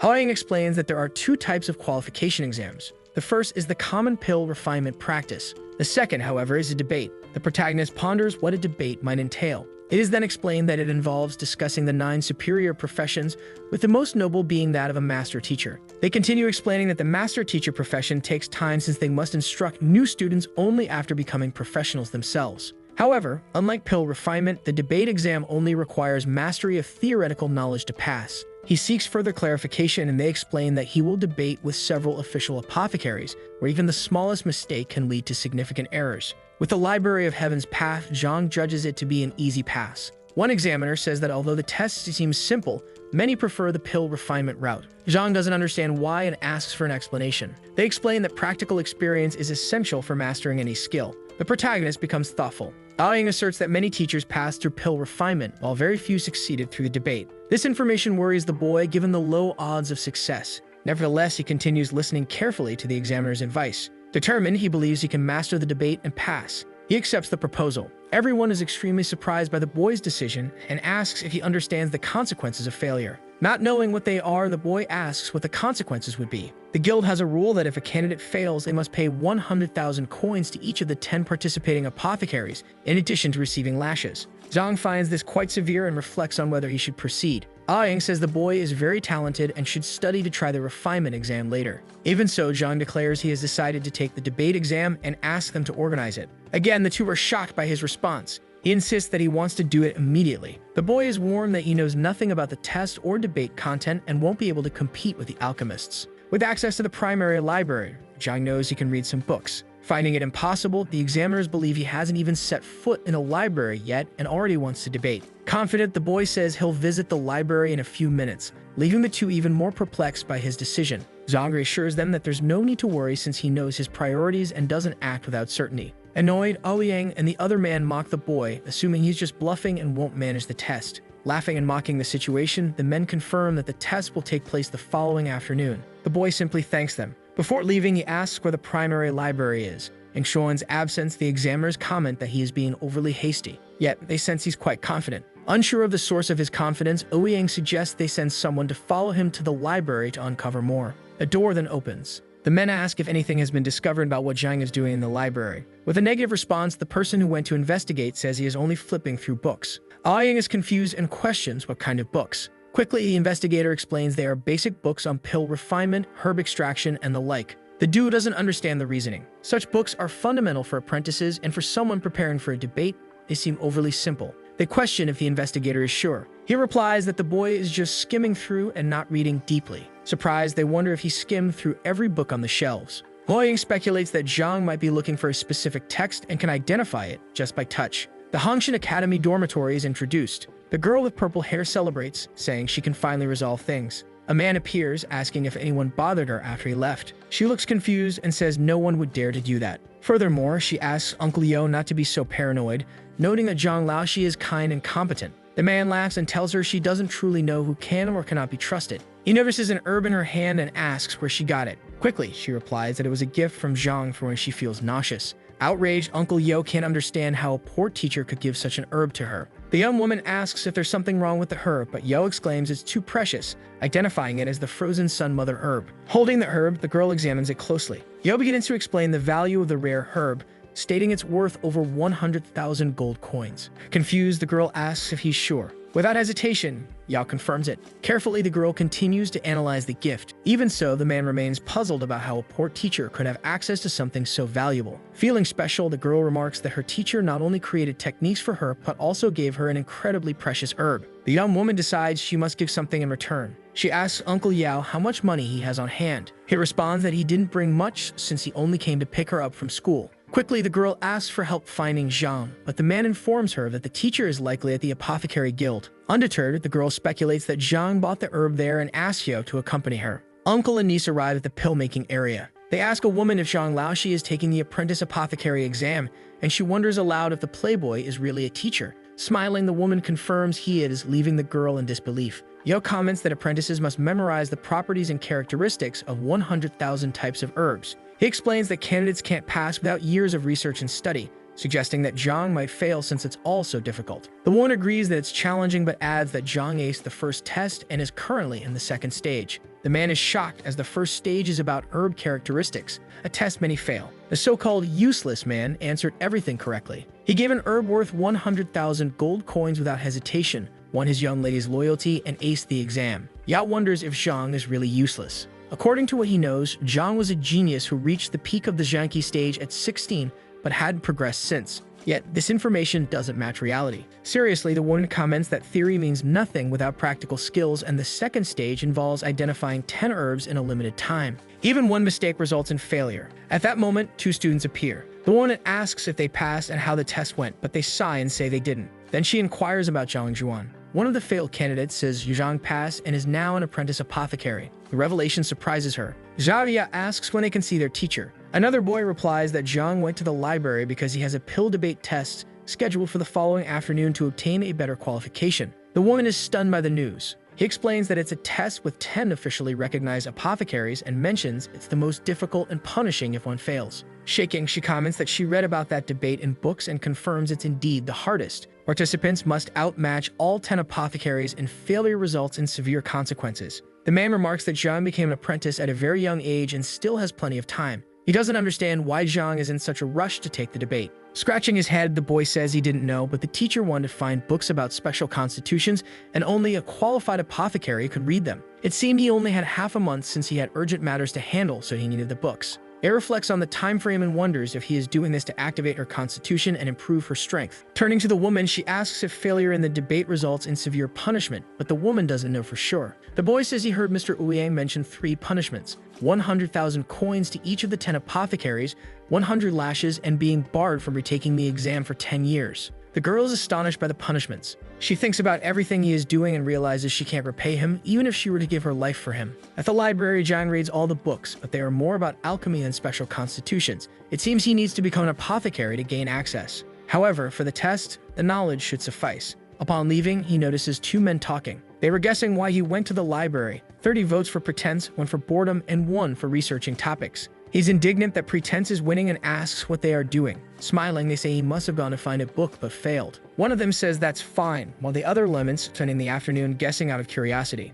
They inform him that the 10 apothecaries have been notified about the pill debate and will all be present the next morning, with the debate scheduled for the afternoon. Thanking them, John bids them farewell as they argue over who lost the bet. The teacher can't believe they bet on him. Leaving the place, he encounters one of his students kneeling before him expressing gratitude. He asks her to rise, wondering if her ailment has been cured. He asks if she took the frozen sun mother herb and if it worked, while Yao watches from a distance. The man kneels too, admitting his ignorance and apologizing for misjudging Zhang. Zhang Xuan doesn't understand why they are acting this way given he has only just become an apprentice. He wonders if she knows his reasons and is moved, thinking the debate is extremely difficult and he risked everything for his students. He realizes these children wish to learn and that their gratitude made him understand the responsibilities he must uphold as a teacher. With that, he tells her to be at ease. Taking her hands, he says they are his students and he will guide them further down the path of cultivation to reach their peak. A loud noise erupts and a golden book falls to the ground. Yao takes out some notes, saying he doesn't have the full amount, but this is part of what Beiyu City will pay for it. Refusing, Zhang says it was just an herb. Still kneeling, the man says Zhang is generous for giving a 100,000 coin herb to the girl and regrets thinking it was a scam. Realizing the herb's value, trembling, Zhang thinks if he had known he would have taken the money. Noticing his reaction, the man asks if he didn't know the price. In his thoughts, Zhang mourns his lost gold coins. But aloud, he says he knew the price, but it meant nothing to him because she is his student and he would spend far more on her. Hearing this, the man praises him. The girl feels embarrassed, realizing she misunderstood and mocked him, mistaking him for a fraudster. Zhang says he will see them another day as he must prepare for the debate, leaving while lamenting spending 100,000 to show off and vowing not to do so again. At the Hongshan Academy dormitory, Yo asks his niece to tell him everything about the teacher and her ailment, and she begins recounting her class experiences. Shocked, the man comments that they didn't realize she had the pure yin body and let her learn the pure white jade maiden technique. He wonders how such a capable teacher had such a poor reputation. The girl replies that the Student Affairs Office conducted a will comprehension test because of Liu Yang and asks if he knows about it.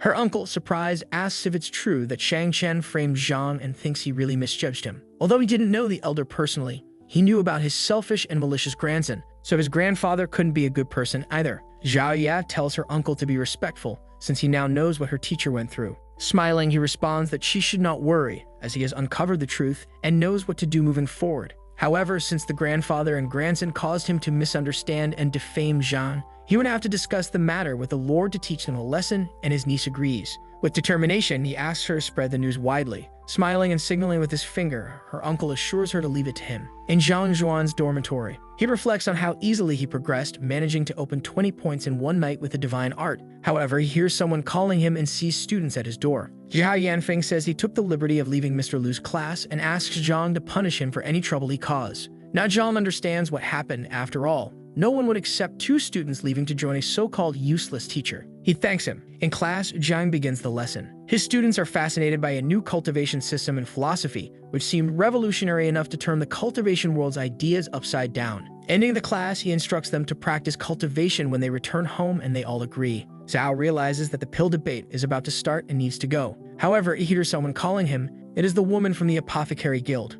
She says Mr. Ouyang asked her to call him as the 10 qualified apothecaries have arrived, but he could still change his mind if he wished. With a smile, he assures her that he will not back out. At the guild building, Zhang heads to the debate room, determined to participate in the battle and not fail. They arrive and the president greets him. The president tells Zhang it's not too late to reconsider, assuring him that with his talent, he could refine pills and become an apothecary in less than half a year. Zhang retorts that half a year is too long and thinks that if he had that much time, he wouldn't be seeking books at the Apothecary Guild. Convinced, the president stops trying to change his mind, thinking young people often don't retreat until they've experienced the difficulty firsthand. He invites everyone to enter. All 10 qualified apothecaries enter the room. One of them points at Zhang and asks if he's the one requesting the debate, calling him a brat. Others comment on how young he is, doubting that he could know enough even if he were qualified. The president intervenes, stating that while young, Zhang demonstrated impressive knowledge of herbs by answering all questions on the written test correctly. Though impressed, the apothecaries remain dismissive. One says refining pills requires not just knowledge of herbs, but also mastery of techniques and methods. He doubts anyone could become an apothecary with just basic knowledge. Tired of their dismissiveness, Zhang thinks that if the dead could refine pills, that man might manage 1 or 5. Coughing to get everyone's attention, Zhang remarks that the president didn't gather them to discuss age. Though he is young, it doesn't mean he is inferior to them in pill refinement. Irritated, one of the apothecaries accuses Zhang of arrogance and disrespect, asking if he's really comparing himself to them as just an apprentice. Mr. Ouyang, nervous, urges them to stop, reminding them they are here for a debate, not to flaunt their skills. He explains the rules. It's not a real debate. The candidate must answer questions. If they fail to answer or get it wrong, they fail. If neither party is sure of an answer, they can conduct a practical test. Questions must be limited to the knowledge of a 1-star apothecary and nothing beyond. Finishing, he asks if there are any questions, and everyone agrees there are none. As he's about to proceed, Zhang interrupts him. The apothecaries mock him, asking if he's scared and suggesting it might be his last chance to change his mind. Confident, Zhang asks if they think he should reconsider given their capabilities. One of them demands to know what Zhang means by that.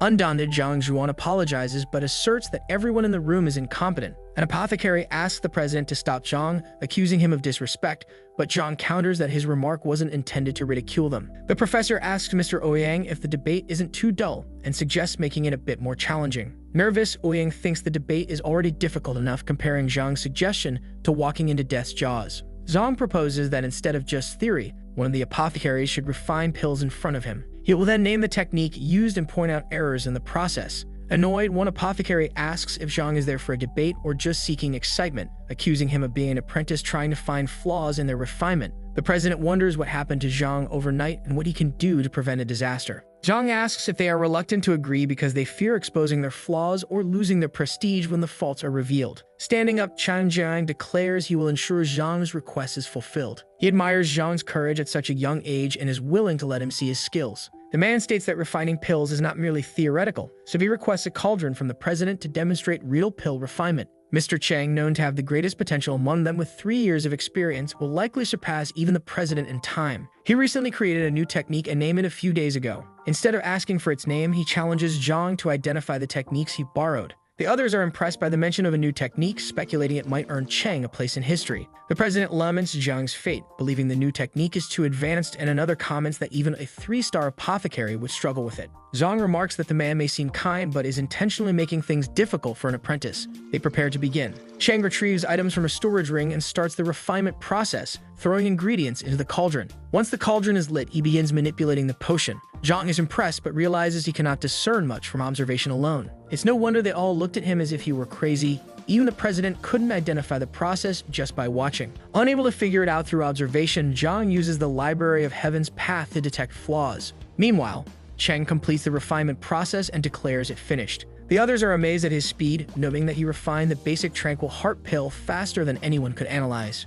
Zhang Xuan asks if Cheng will admit defeat if he can name the 3 techniques used in refining the pills. Zhang starts by identifying the name of the new technique as Convergence of 10,000 Tribulations. The man visibly tenses. Zhang continues, listing 12 techniques Cheng borrowed to refine the tranquil heart pill, including Rain of 10,000 Streams and Convergence of the Northern River. Whispering, Zhang mentions Cheng also copied illusory silk hands from Mr. Bai Ming, frozen thread hands from Mr. Lin Mu, and techniques from Jin Chen and Mr. Du. With a smile, Zhang asks if he got it right, leaving Cheng speechless. Still whispering, Zhang remarks that there's no need to detail everything since the others already know his methods. Placing a hand on Cheng's shoulder, he urges him to continue. Trembling and with his head lowered, Cheng Jin admits defeat. The others are astonished by his quick admission, noting Zhang mentioned only 2 techniques before Cheng surrendered, prompting doubts among the group. Observing him, the apothecaries begin to realize Zhang is not as simple as he seems. Smiling at his victory, Zhang says he won't waste more of Cheng's time and invites the next apothecary. Mr. Bai Ming steps forward, determined to end the debate quickly.